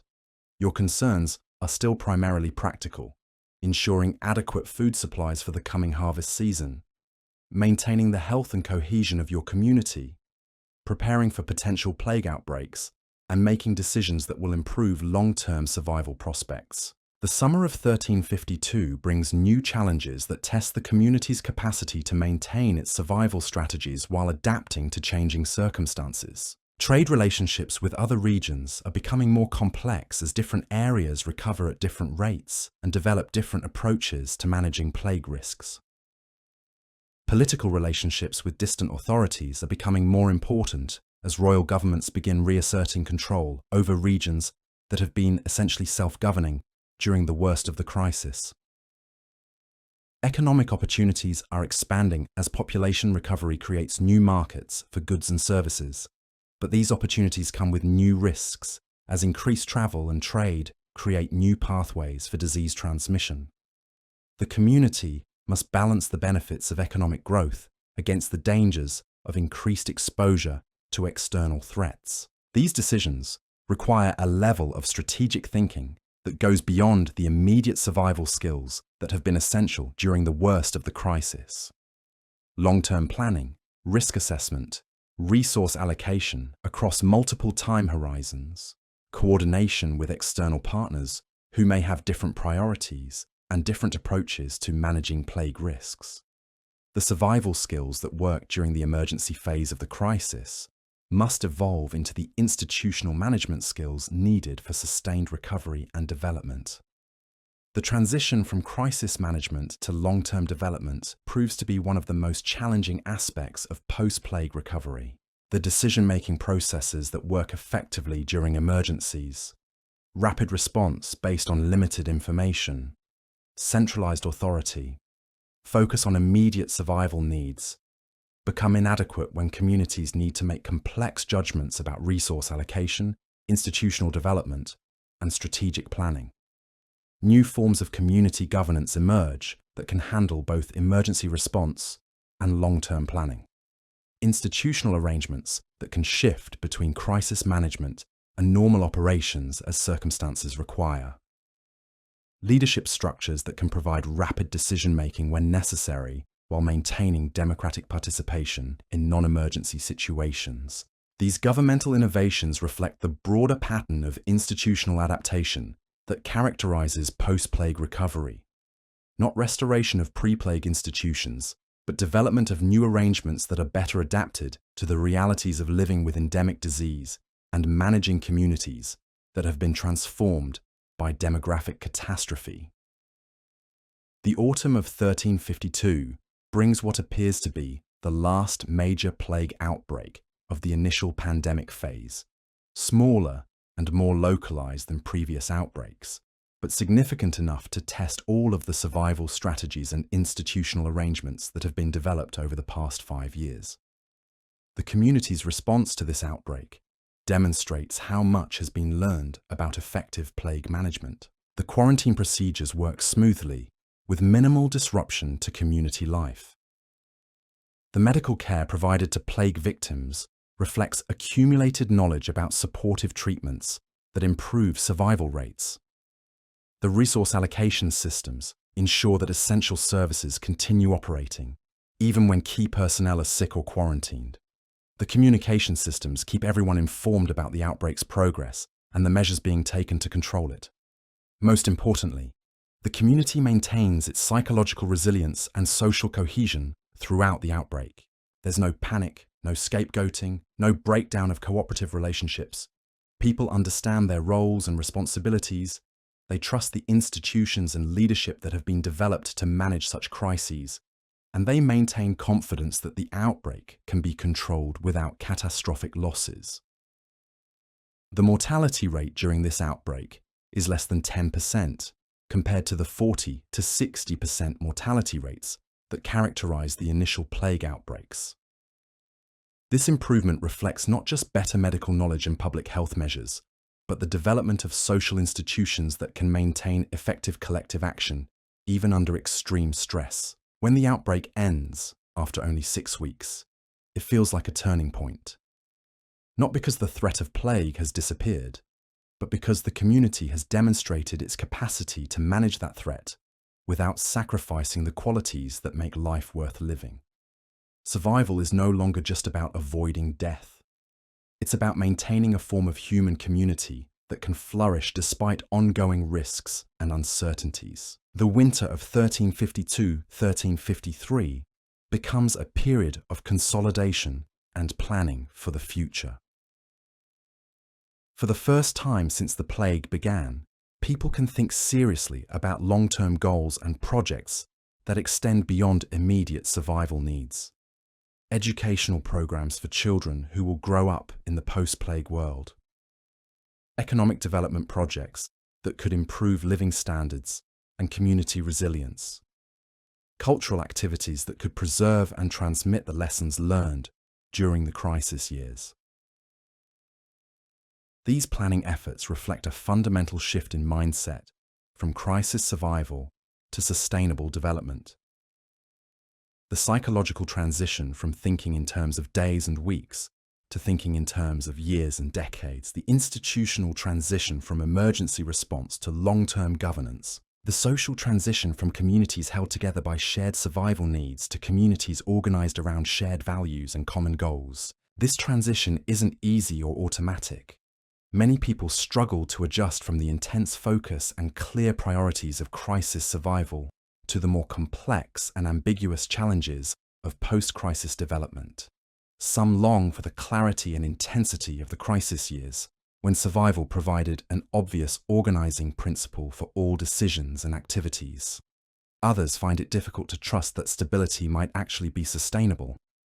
remaining hypervigilant for threats that may never materialize. But gradually, a new rhythm of life emerges that balances reasonable precautions against ongoing risks with the human need for growth, creativity, and long-term planning. Communities learn to maintain effective disease surveillance without allowing fear to dominate their daily activities. Individuals develop the ability to prepare for potential crises without sacrificing their capacity to enjoy periods of relative peace and prosperity. The spring of 1353 brings news that transforms your understanding of what you've lived through. Messengers from distant regions report that the Great Plague pandemic that devastated Europe appears to be ending. Not because the disease has disappeared, but because human populations have adapted sufficiently to prevent the kind of catastrophic outbreaks that characterize the initial pandemic phase. Communities across Europe have developed effective quarantine systems, improved medical practices, better public health measures, and more resilient social institutions. The disease continues to circulate, causing periodic outbreaks, but these are generally smaller and more manageable than the devastating waves of mortality that defined the pandemic years. Population recovery is beginning in regions that have achieved political and economic stability. Birth rates are increasing as people regain confidence in the future. Migration patterns are stabilizing as areas with effective governance and economic opportunities attract settlers from less stable regions.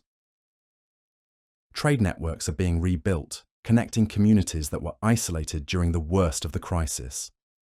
This news provides a new perspective on your own survival experience. What felt like a series of desperate improvisations in response to unprecedented crises turns out to have been part of a larger process of social adaptation and institutional innovation that was occurring throughout the affected regions. The techniques you developed for community survival, the knowledge you accumulated about living with endemic disease, the institutions you helped create for collective decision-making, all of these were part of a broader transformation that was reshaping European civilization. Your personal survival story becomes visible as part of a much larger historical narrative. The Black Death wasn't just a medical catastrophe that killed millions of people. It was a transformative event that forced European society to develop new forms of organization, new approaches to governance, new understandings of public health, and new relationships between individuals and communities. The skills you developed for surviving demographic catastrophe become valuable assets as society moves into a recovery phase that will require rebuilding institutions, economies, and cultural systems on a continental scale. Your experience with rational decision-making under uncertainty, community leadership during crisis, and adaptation to rapidly changing circumstances provides expertise that will be essential for managing the challenges of post-pandemic reconstruction. But perhaps most importantly, your experience demonstrates that human beings can maintain their humanity, their creativity, and their capacity for cooperation, even under circumstances that seem designed to reduce existence to mere biological survival. The community you helped build, the relationships you maintained, the values you preserved, all of these represent victories over forces that could have destroyed not just individual lives, but entire ways of being human. The summer of 1353 becomes a time for reflecting on what survival has meant and what it will mean going forward. The immediate crisis of avoiding death from plague has been replaced by the longer-term challenge of building meaningful lives and sustainable communities in a world that has been permanently changed by demographic catastrophe. The survival skills that were essential during the emergency phase of the pandemic remain relevant, but must be integrated with other capabilities needed for peacetime development. The hypervigilance that helped detect early signs of disease outbreaks must be balanced with the trust and openness needed for healthy social relationships.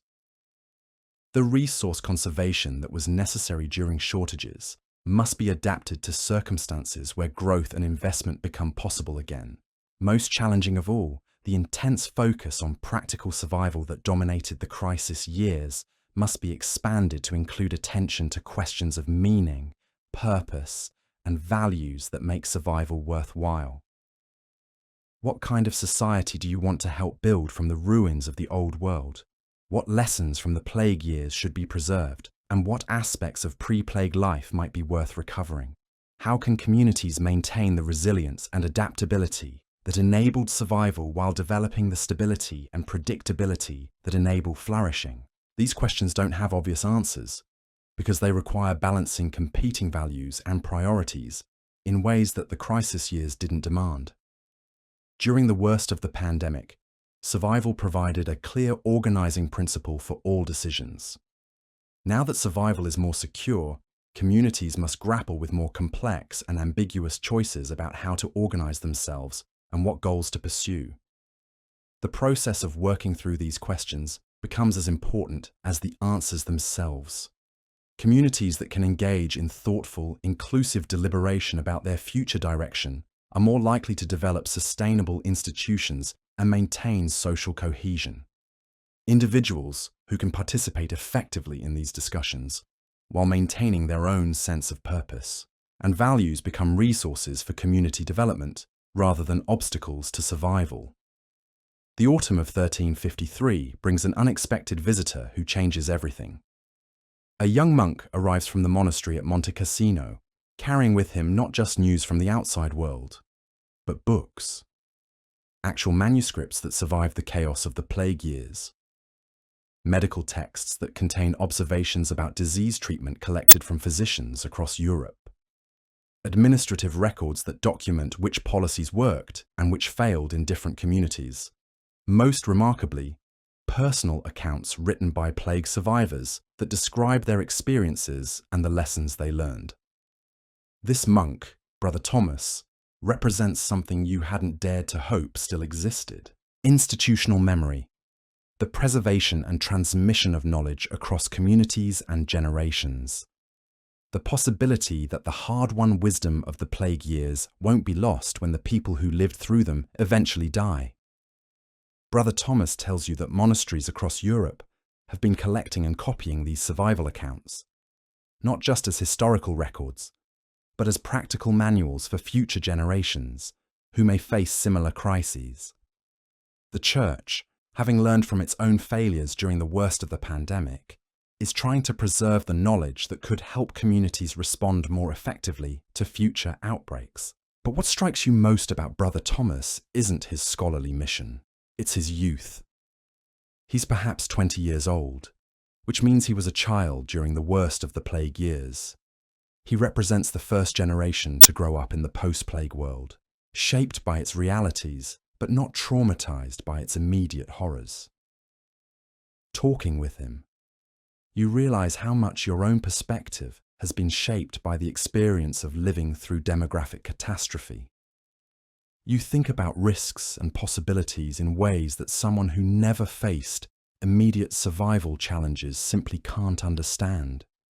You see patterns and connections that someone without crisis experience might miss.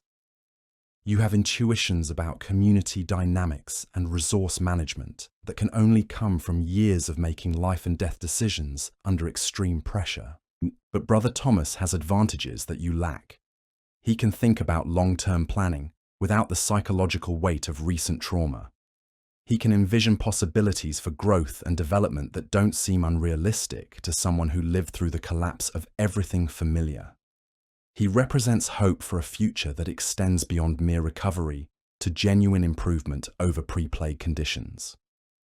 The conversations between you and Brother Thomas become a bridge between the survival wisdom of the plague generation and the developmental vision of those who will inherit the post-plague world. His questions force you to articulate knowledge that you've gained through experience, but never fully organized into systematic understanding. Your answers provide him with practical insights that can't be found in any manuscript or scholarly treatise. Together, you begin working on something unprecedented, a comprehensive guide to community survival during demographic crisis. Not just medical advice about treating plague symptoms, but practical wisdom about maintaining social cohesion, making collective decisions, managing scarce resources, and preserving hope when circumstances seem hopeless. This project becomes consuming in ways that surprise you. After years of focusing on immediate survival needs, you discover a deep satisfaction in organizing and transmitting the knowledge you've accumulated. The process of putting your experiences into words that others can understand helps you make sense of what you've lived through and what it has meant. More importantly, it gives you a sense of purpose that extends beyond personal survival. The knowledge you've gained through suffering and loss can become a resource that helps future generations avoid some of the mistakes and tragedies that characterize the plague years. Your survival becomes meaningful not just as an individual achievement, but as a contribution to collective human knowledge about how to live through catastrophic challenges. The winter of 1353-1354 becomes a time of intensive writing and reflection. Brother Thomas proves to be a skilled collaborator, able to organize your practical observations into systematic frameworks that can be taught and learned. Together, you develop categories and principles that turn survival experience into transmittable knowledge. The work reveals patterns that you hadn't fully recognized while living through the events themselves. Successful communities consistently develop certain types of institutions and practices. Failed communities consistently made certain types of mistakes. Individual survivors consistently exhibited certain types of psychological resilience and decision-making capabilities. These patterns suggest that survival during demographic catastrophe isn't just a matter of luck or divine favor. There are learnable skills, replicable strategies, and institutional arrangements that consistently improve survival odds. This knowledge could be invaluable for future generations facing similar challenges. But the writing process also reveals how much knowledge was lost during the plague years. Entire libraries destroyed when monasteries were abandoned. Craft techniques forgotten when masters died before training apprentices. Agricultural innovations lost when experienced farmers perished. Cultural traditions interrupted when communities were dispersed. The magnitude of this knowledge loss becomes clear as you try to reconstruct complete accounts of how different communities responded to the plague. Many of the most interesting experiments and innovations left no records because the people who developed them died before they could document or transmit their discoveries. Future generations will have to rediscover solutions that were already found and then lost during the chaos of the pandemic years. This realization adds urgency to your documentation project. You're not just preserving knowledge for academic interest. You're trying to prevent the loss of hard-won wisdom that could save lives if similar crises occur in the future. Every survival strategy you can document, every institutional innovation you can describe, every lesson you can articulate becomes a resource that might help future communities avoid repeating the mistakes of the plague years. The spring of 1354 brings news that transforms your understanding of what you've accomplished. Brother Thomas receives a letter from his abbot reporting that similar documentation projects are underway at monasteries throughout Europe. Plague survivors in dozens of communities are working with scholarly institutions to preserve and systematize the knowledge gained during the crisis years. This coordinated effort represents something unprecedented in European history. The systematic collection and analysis of practical knowledge about crisis management and community survival, not just chronicles of events or theological interpretations of divine will, but detailed documentation of what worked and what didn't when human communities faced existential threats. The knowledge being collected extends far beyond medical understanding of plague symptoms and treatments. It includes insights about emergency governance, resource allocation during shortages, maintaining social cohesion under extreme stress, decision-making under uncertainty, and psychological techniques for maintaining hope and motivation when circumstances seem hopeless. This accumulated wisdom is being organized into what amounts to a new academic discipline: the study of how human societies respond to catastrophic challenges and how they can develop greater resilience against future threats. Universities that survived the plague years are beginning to offer instruction in these topics, treating crisis management as a legitimate field of scholarly inquiry rather than just a collection of practical skills. Your own contribution to this knowledge base becomes part of a much larger intellectual project. The survival manual you've been developing with Brother Thomas will be copied and distributed to other communities, added to libraries, and used as teaching material for future generations. Your personal experience of living through demographic catastrophe becomes part of humanity's collective knowledge about how to survive and recover from existential threats. But perhaps more importantly, this documentation project represents a fundamental shift in how European society thinks about knowledge and authority.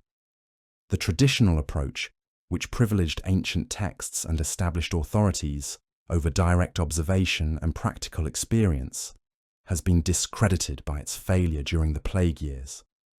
The new approach, which values systematic observation and practical testing over theoretical speculation, represents the beginning of what will eventually become the scientific method. Your survival experience becomes part of this intellectual transformation. The careful observation skills you developed for detecting early signs of disease outbreaks become part of a new approach to understanding natural phenomena. The rational decision-making techniques you used for managing community resources become part of new approaches to governance and administration. The experimental attitude you adopted toward testing different survival strategies becomes part of a new approach to knowledge creation and validation. The summer of 1354 marks 7 years since the first plague outbreak reached your region. The anniversary provides an opportunity to reflect on how completely your world has been transformed during that time. The physical landscape looks different, with abandoned buildings overgrown by vegetation and new settlements built in locations chosen for their defensive advantages and health considerations rather than traditional factors. The social landscape has been even more dramatically altered. The rigid hierarchies and fixed social relationships of the pre-plague world have been replaced by more fluid arrangements based on competence, mutual benefit, and voluntary cooperation. People who would never have been able to rise above their birth status under the old system now hold positions of leadership and responsibility. Economic relationships that once seemed permanent and unchangeable have been restructured around new principles of fairness and efficiency. The intellectual landscape has perhaps changed most of all. The authorities and certainties that once seemed unquestionable have been replaced by approaches that privilege observation, experimentation, and adaptation over tradition and received wisdom.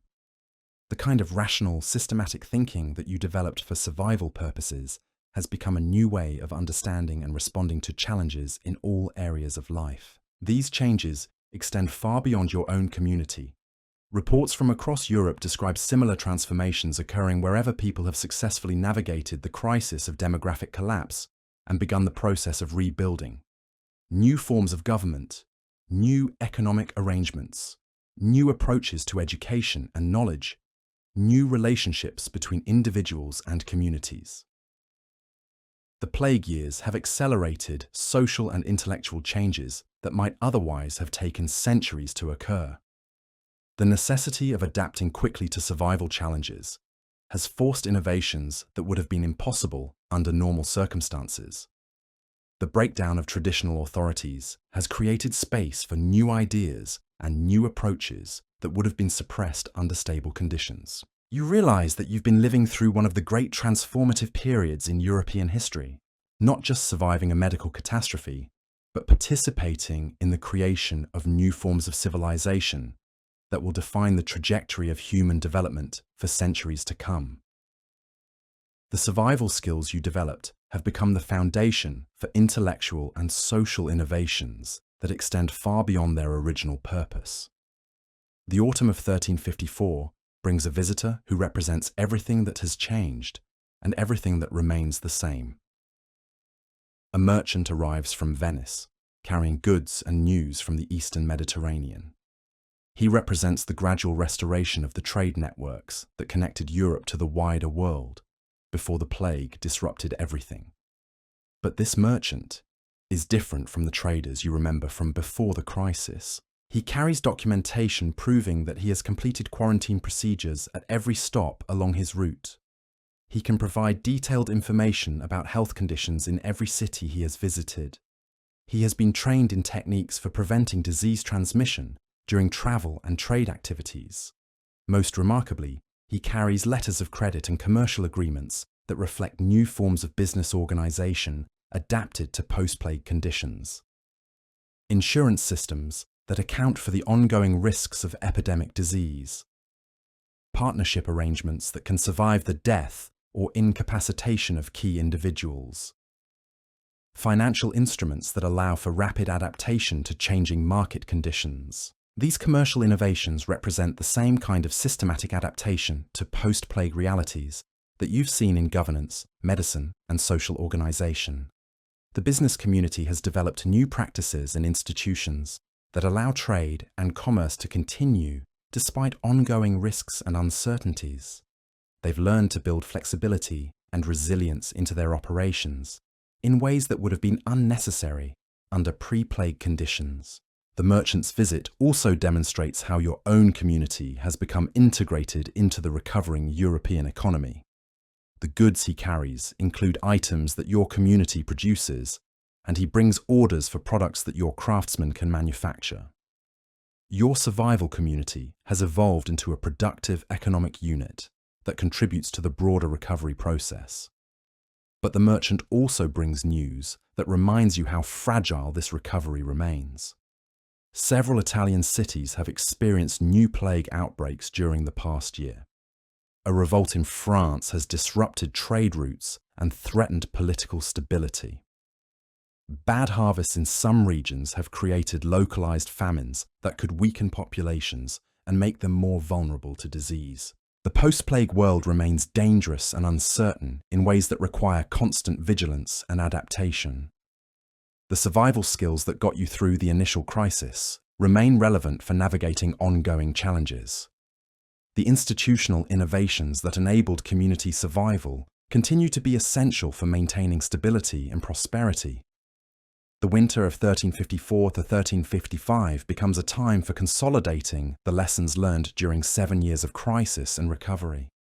You've survived not just the immediate threat of plague infection, but the complete transformation of the world you knew. You've adapted not just to new disease risks, but to new forms of social organization, new economic relationships, and new ways of thinking about knowledge and authority. The survival manual you've been developing with Brother Thomas is nearly complete. It represents a systematic attempt to preserve and transmit the practical wisdom gained through years of making life and death decisions under extreme circumstances. But it also represents something more ambitious, a new approach to thinking about how human communities can build resilience against existential threats. The manual includes detailed instructions for establishing quarantine systems, managing resource allocation during shortages, maintaining social cohesion under stress, and making collective decisions when traditional authorities have failed. But it also includes broader principles about adaptive leadership, rational decision-making under uncertainty, and building institutions that can function effectively under both normal and crisis conditions. This knowledge synthesis represents your contribution to humanity's collective understanding of how to survive and thrive in the face of catastrophic challenges.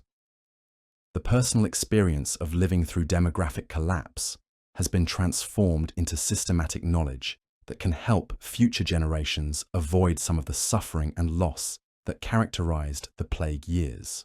But the manual also represents a personal achievement that goes beyond its practical utility. The process of organizing and articulating your survival experience has helped you understand what you've accomplished and what it has meant. You've not just survived impossible circumstances. You've maintained your humanity, your rationality, and your capacity for hope and cooperation when those qualities seemed like dangerous luxuries. More importantly, you've contributed to the creation of new forms of human community that are more resilient, more adaptable, and more humane than what existed before the crisis.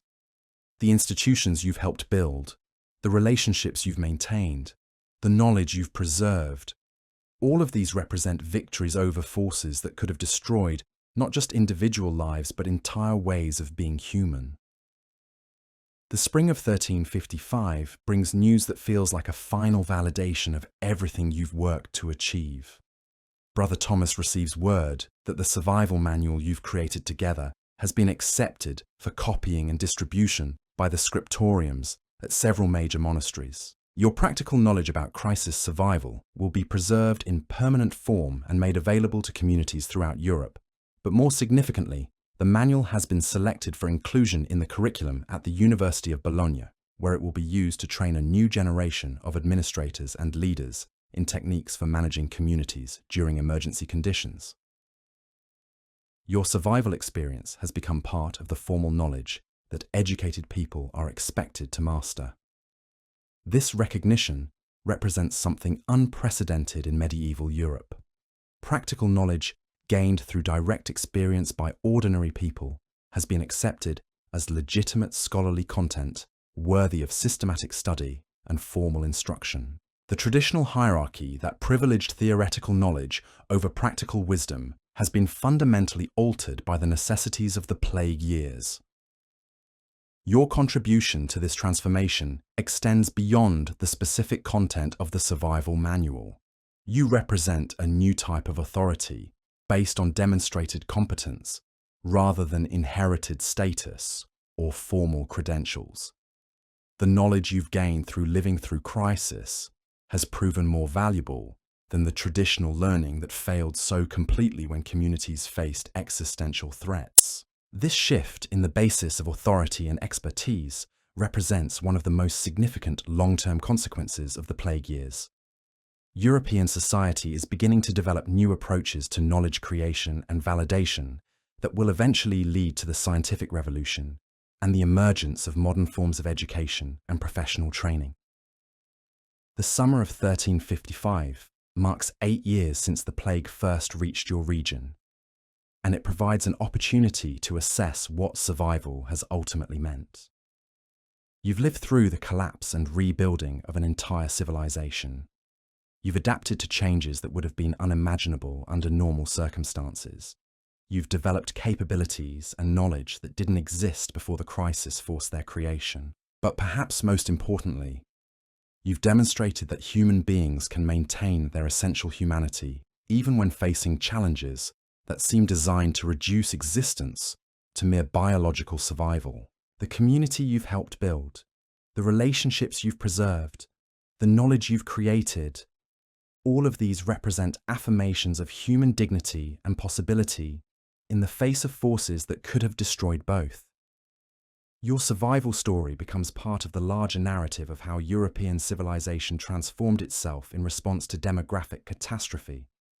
The skills you developed, the institutions you helped create, the knowledge you preserved, all of these contributed to the emergence of new forms of social organization that were more resilient, more adaptable, and ultimately more humane than what existed before the crisis. The Black Death killed millions of people and destroyed much of what medieval Europe had built over centuries of development.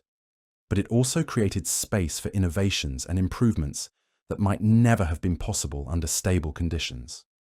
The necessity of survival forced adaptations that led to better forms of government, more effective approaches to public health, more rational methods of decision-making, and more inclusive forms of community organization. Your personal survival experience embodies this larger historical transformation.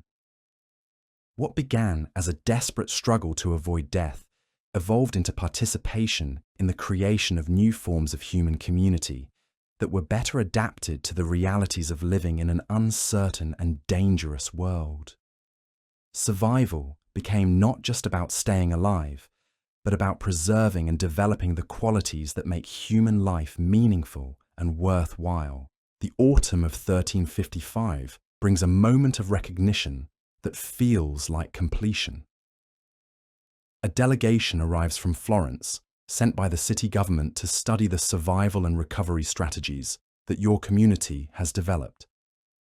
They want to document your innovations and adapt them for use in larger urban settings that are still struggling with the long-term consequences of demographic collapse.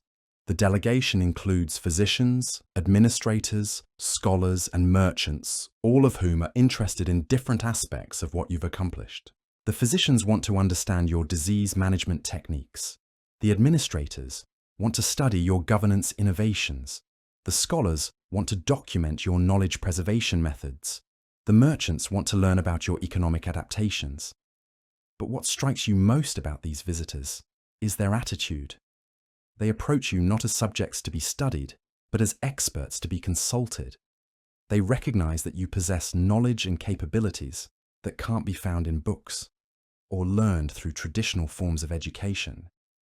They understand that survival experience has created a new form of expertise that is essential for post-plague recovery. This recognition represents the culmination of everything you've worked to achieve.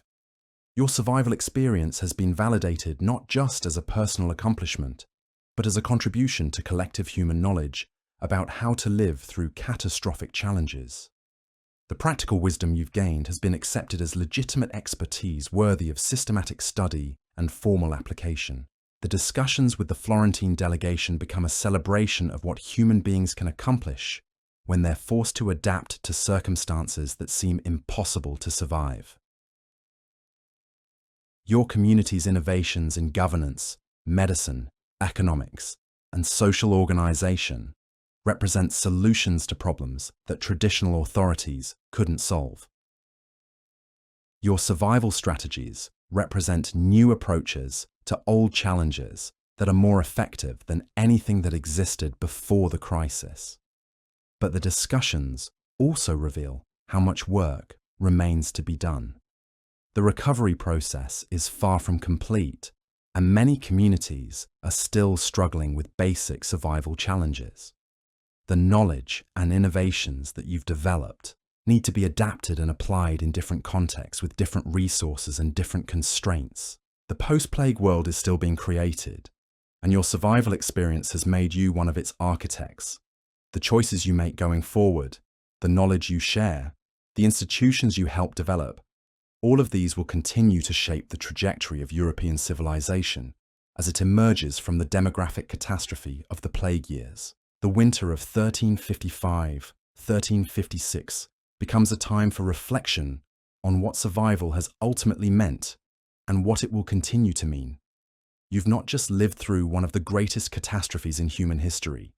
You've participated in humanity's response to that catastrophe, helping to create new forms of knowledge, new types of institutions, and new approaches to community life that are better adapted to the realities of living in an uncertain world.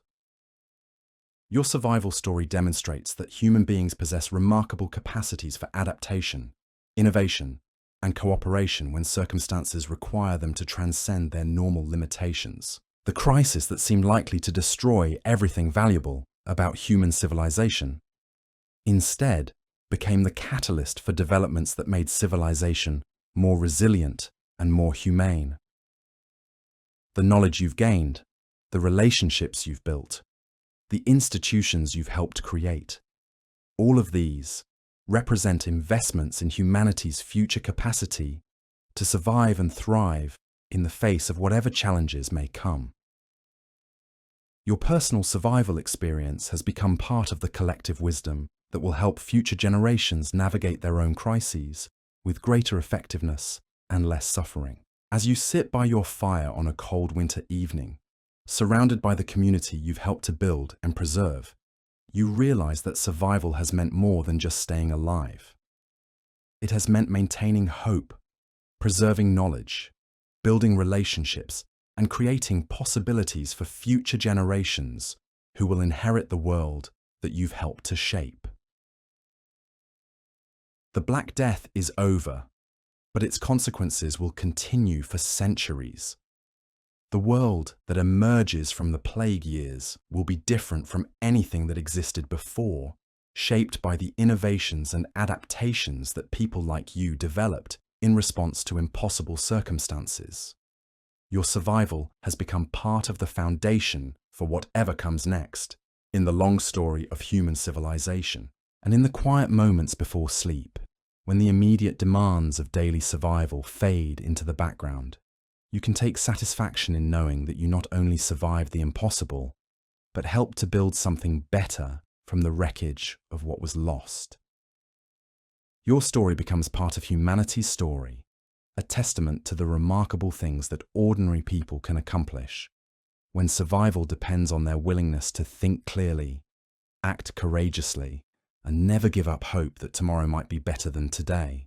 The spring of 1356 arrives with a warmth that feels different from the seasons that came before. Not just the warmth of weather, but the warmth of genuine possibility. For the first time in nearly a decade, you can look toward the future without the constant calculation of survival odds, without the perpetual vigilance against threats that could destroy everything you've built.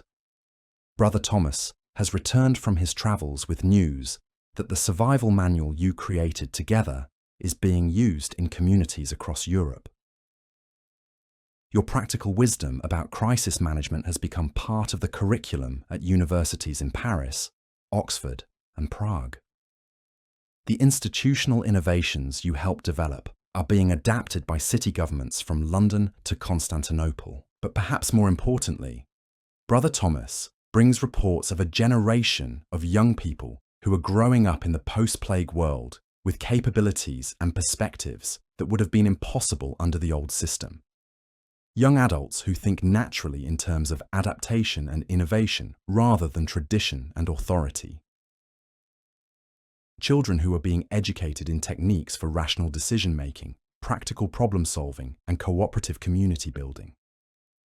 These young people represent the ultimate validation of what you've accomplished through 9 years of crisis and recovery. They embody the possibility that human civilization can not only survive catastrophic challenges, but emerge from them stronger, wiser, and more humane than before. They are the living proof that survival can mean more than just avoiding death. It can mean creating new possibilities for human flourishing. Your own role in this transformation is becoming clear. You've become what historians will later recognize as one of the architects of the early modern world. The survival strategies you developed, the institutions you helped create, the knowledge you preserved and transmitted, all of these have contributed to fundamental changes in how European society organizes itself and thinks about its future. The skills you learned for surviving demographic catastrophe have become foundational capabilities for managing the complex challenges of an increasingly interconnected and rapidly changing world. The rational decision-making techniques you developed for crisis situations have become standard approaches to governance and administration. The community-building methods you pioneered for maintaining social cohesion under extreme stress have become models for creating more inclusive and resilient forms of social organization. But your greatest achievement may be the demonstration that ordinary people possess extraordinary capacities for wisdom, leadership, and innovation when circumstances require them to transcend their normal limitations. You've proven that survival depends not on supernatural intervention or inherited privilege, but on the very human qualities of clear thinking, courageous action, and persistent hope. As the summer of 1356 unfolds, you find yourself thinking less about the past and more about the future. The world that your survival helped to create is still taking shape, still full of possibilities that remain to be explored and developed. The knowledge you've gained, the relationships you've built, the institutions you've helped establish, all of these have become resources for continued growth and improvement, rather than just tools for avoiding disaster. Your community has evolved from a group of plague survivors into something that might legitimately be called a model for how human beings can live together in ways that honor both individual dignity and collective well-being. The governance systems you've developed balance efficiency with participation, security with freedom, stability with adaptability. The economic arrangements you've created balance individual opportunity with community welfare, innovation with sustainability, growth with equity. Most importantly, the cultural life you've fostered balances the preservation of valuable traditions with openness to new ideas and experiences. Your community has become a place where people can develop their capabilities, pursue their interests, and contribute to collective projects that make life meaningful and worthwhile for everyone involved. This achievement represents more than just successful community building. It demonstrates that the human capacity for creating meaningful forms of social life is not diminished by catastrophic challenges, but can actually be enhanced by the necessity of responding to such challenges with intelligence, courage, and mutual support. The autumn of 1356 brings visitors who represent the full scope of what your survival experience has contributed to the broader transformation of European civilization. Scholars from the emerging universities want to study your methods for preserving and transmitting practical knowledge. Administrators from recovering city-states want to learn about your innovations in community governance. Merchants from the rebuilding trade networks want to understand your approaches to economic organization under conditions of ongoing uncertainty. But the most significant visitors are the young people who come not to study what you've accomplished, but to participate in what you're continuing to create. They represent a generation that has grown up in the post-plague world, shaped by its realities, but not traumatized by its immediate horrors. They bring energy, optimism, and fresh perspectives that complement the wisdom and experience you've gained through surviving impossible circumstances. The collaboration between plague survivors and post-plague youth becomes a powerful force for continued innovation and development. Your experience-based knowledge of what works under extreme conditions combines with their education-based understanding of possibilities that extend beyond mere survival. Together, you create approaches to community life that are both practical and visionary, both realistic about ongoing challenges and optimistic about future possibilities. This intergenerational collaboration represents the completion of the survival process. You've not only preserved human civilization through demographic catastrophe, but positioned it for continued growth and development that builds on the lessons learned during the crisis years. The knowledge gained through suffering and loss has become the foundation for achievements that would have been impossible without that hard-won wisdom. The winter of 1356-1357 becomes a time for recognizing that your survival story has reached a kind of completion. Not because the challenges have ended or the work is finished, but because you've accomplished what survival ultimately requires: the preservation and development of human capacity for creating meaningful forms of life, even under the most difficult circumstances. You've demonstrated that survival is not just about avoiding death, but about maintaining hope, building relationships, preserving knowledge, and creating possibilities for future generations. You've shown that human beings possess remarkable resources for adaptation and innovation when circumstances require them to transcend their normal limitations. You've proven that catastrophic challenges can become catalysts for developments that make civilization more resilient and more humane. The community you've helped to build, the knowledge you've preserved and created, the institutions you've developed, the relationships you've maintained, all of these represent victories over forces that could have destroyed not just individual lives, but entire ways of being human. They demonstrate that survival can mean more than just staying alive. It can mean participating in the ongoing creation of human civilization. As you reflect on 9 years of crisis and recovery, you realize that your personal survival experience has become part of something much larger and more significant than you could have imagined when you first faced that impossible choice about whether to flee or stay. Your story has become part of humanity's collective understanding of how to survive and thrive in the face of existential challenges. The practical wisdom you've gained has been transformed into systematic knowledge that will help future generations navigate their own crises with greater effectiveness and less suffering. But perhaps most importantly, your survival demonstrates that the qualities that make human life meaningful — rationality, compassion, creativity, hope, are not luxuries that must be abandoned during times of crisis. They are the very resources that make survival possible and worthwhile. They are what distinguish mere biological persistence from genuine human flourishing. The spring of 1357 arrives with news that feels like a final confirmation of everything you've worked to achieve. A letter arrives from the University of Paris, written by a young scholar who has been studying the survival manual you created with Brother Thomas. She writes to inform you that your work has inspired a new field of academic inquiry, the systematic study of how human communities can build resilience against catastrophic challenges. This young scholar, Marie de Montpellier, represents something that would have been impossible in the pre-plague world. A woman pursuing advanced education in a field that didn't exist before the demographic crisis created the need for it.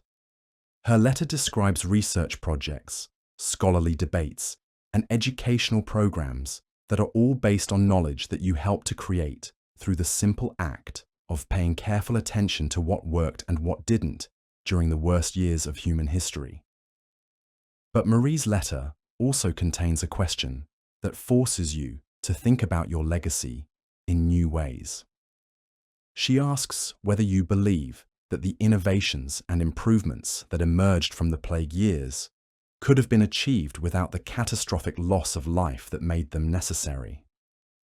Could human civilization have developed greater resilience, more inclusive institutions, and more rational approaches to knowledge without first being forced to do so by demographic collapse? This question has no easy answer, but it leads you to a crucial insight about what your survival experience has ultimately meant. The plague didn't create human capacity for wisdom, courage, and cooperation. Those qualities were always present, but they were often suppressed or misdirected by social systems that didn't reward them.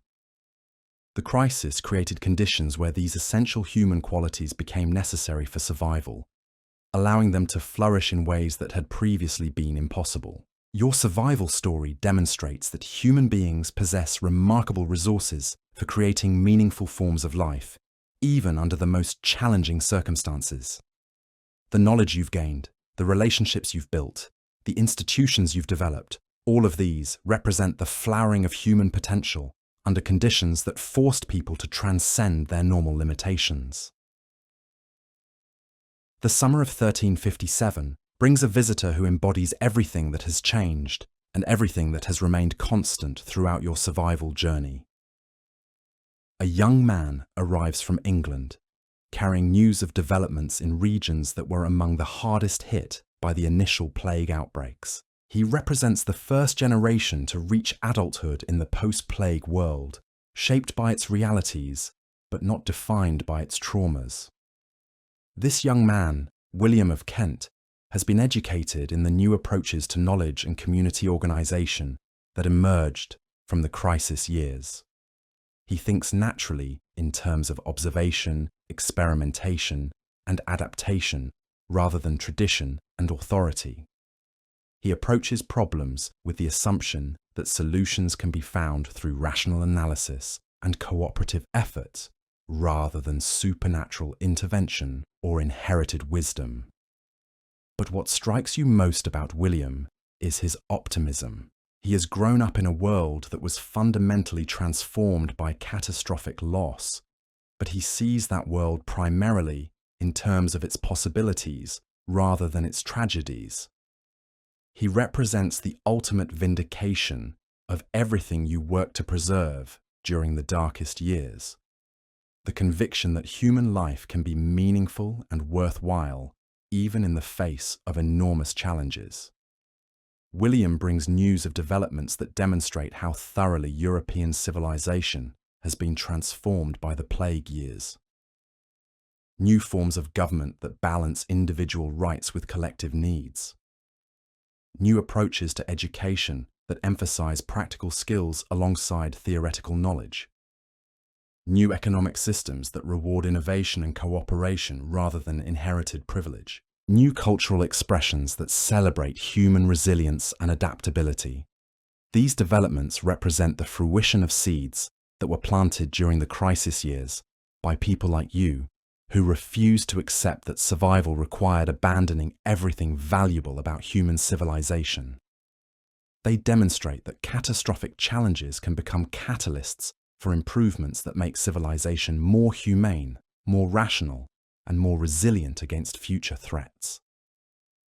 The autumn of 1357 becomes a time for recognizing that your survival story has achieved something that seemed impossible during the darkest moments of the plague years, the transformation of catastrophic loss into meaningful gain. Not because the deaths were somehow justified by the improvements that followed, but because the human response to those deaths created possibilities that wouldn't have existed otherwise.